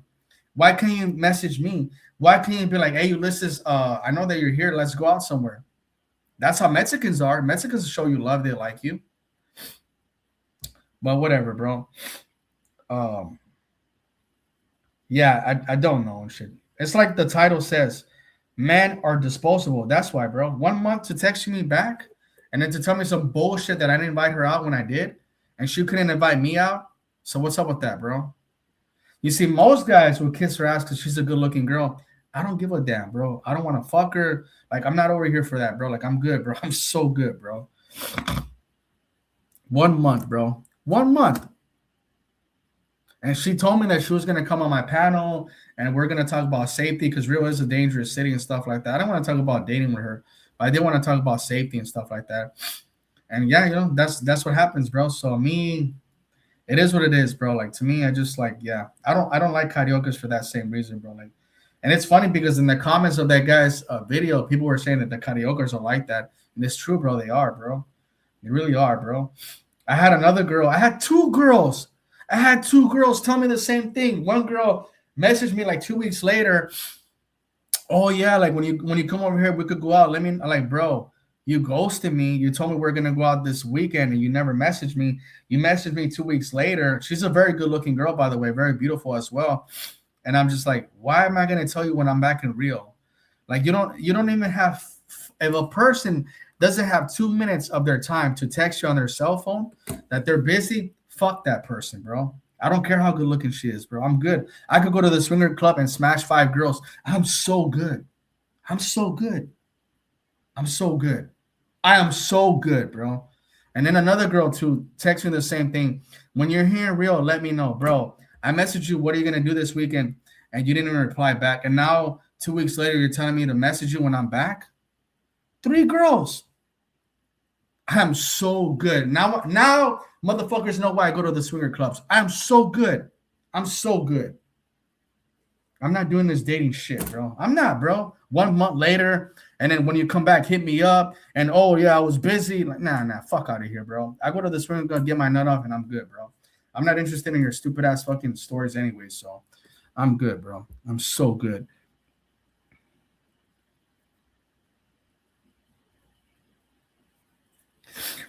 Yeah, Mexican women. Yeah, it depends on what a lot of women can be very snobby, bro. Especially the good-looking women. It's not easy, bro. Very difficult, bro. Very difficult, bro. It's changed. It wasn't like that before, bro. The social media has changed everything, bro. Even in Rio, fool, like in Brazil in general, dude. But Rio it's just a joke, bro. Dating in Rio is a joke, bro. Like, dude, you're gonna ghost somebody and then have the audacity to text them a week later and tell them when you're back here, let me know. Are you fucking kidding me? Are you kidding me, bro? And by 3 girls. Oh, when you're here, let me know. Like, no, I'm not gonna let you know when I'm here, bro. And she, why? It's just like, bro, it's so ridiculous they do that shit, bro. I had another girl to message me. I put it like I was leaving from the Sao Paulo to go to Rio. I'm in the bus stop. And I put like going to Rio, and the girl's like, "Oh, you're coming over here. Let's go out." And I message her. She doesn't. She leaves me on scene. That's 4 girls. And I had another girl in Sao Paulo do the same shit. Like when I posted that I was going to Brazil on the social media, I got to Sao Paulo, and I'm like, "Hey, I'm here. You know, let's go out." She leaves me on scene, even though she was the one that reached out to me and telling me, "Oh, when you're here, let's go out." And not only that, but like then later on, she unfollowed me and removed me as a follower. I guess because I wasn't looking at her fucking stories, and then so I added her again. Her shit was in private, by the way, and she blocked me. And I'm like, bro, like, oh my god, bro. That's why I made this video, because the dating scene and even in this country is trash, bro. In the north is better, but Sao Paulo and Rio, bro, I'm good, bro. You couldn't pay me to date. Yeah, I'm leaving Latin America. I'm gonna go to Asia now, bro. I'm sick of this shit here, bro. I'm sick of playing these fucking mind games with these women, bro. Mind games after mind games after mind games. Hit me up when you're here. I want to ignore you, but when you leave, hit me up again when you come back. Like, what the fuck? Like, man, dude. Oh, bro, I lose my mind, bro. But I go to the swinger clubs now. I've been to 7 different cities, and I hit the swinger clubs in all the cities, and I had a fucking fantastic time, bro. I'm glad I didn't lean on dating, bro. I'm so good, bro. So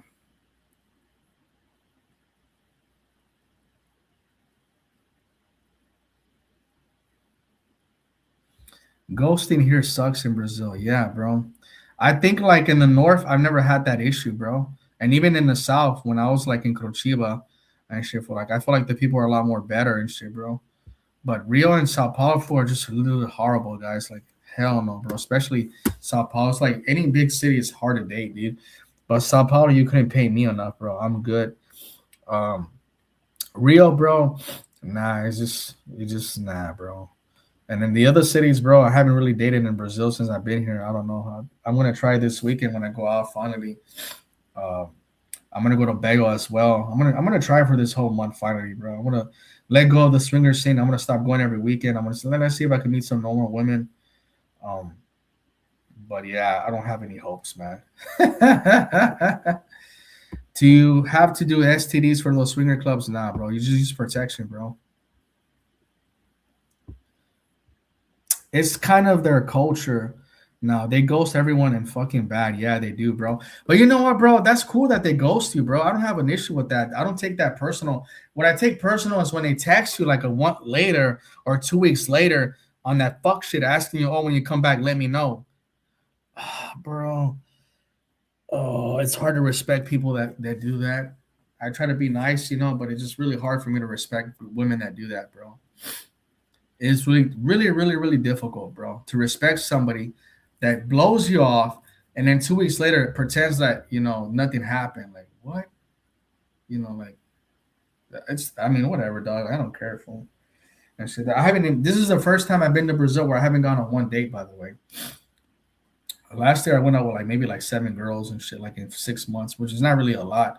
But still, I went out with some nice. Actually, the girls that I went out with in the North Coast were the ones that are hitting me up right now, asking me to go out. Like when I go back, like when I'm gonna go to the North. I'm like, damn, dude. I'm like, I should have just went to the North and shit, bro. Can you explain how the swinging clubs? You just pay a fee to go inside, bro, and you smash the girl that you like, bro. So it is what it is, bro. So.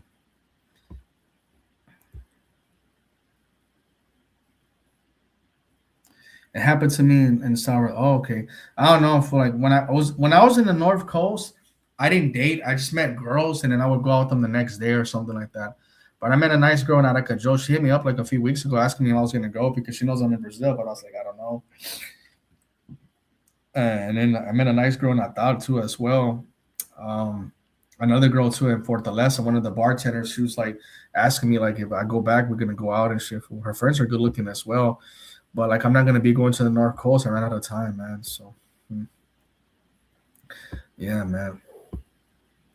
Bitches are like that now because men are giving them attention. Yeah, 100%, bro. Back in the day, the only guys that give them attention were the guys that went up to them, bro. Now you got a lot of simps on the social media, bro. So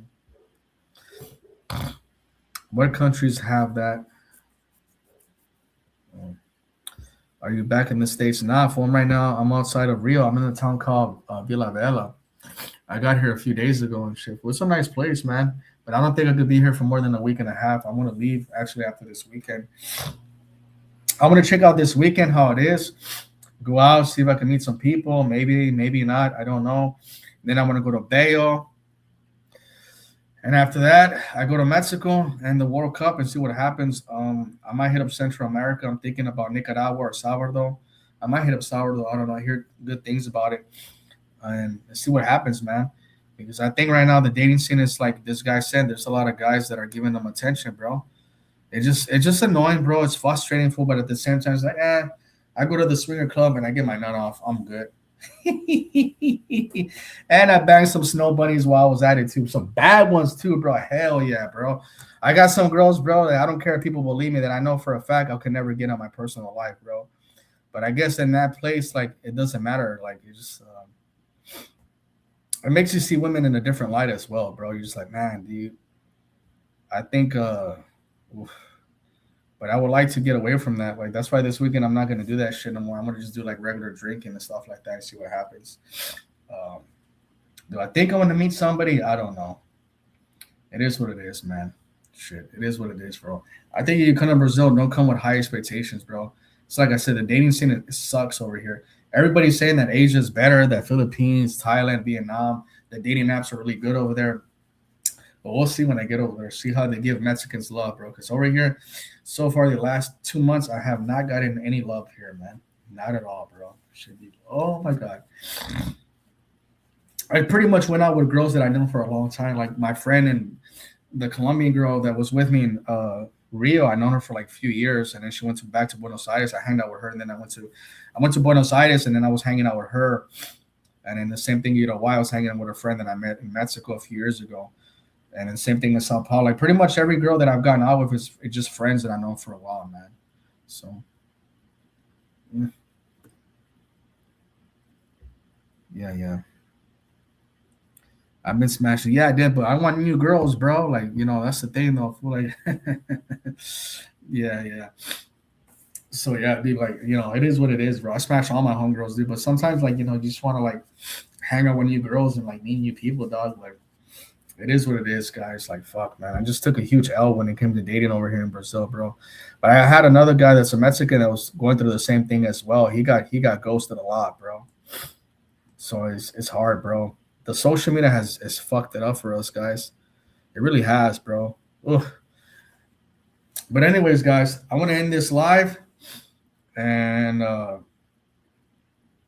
I'm gonna do some more videos on the streets, where I haven't done those type of videos like I said it was, but I'll do one tomorrow, and I'll probably do one maybe this weekend.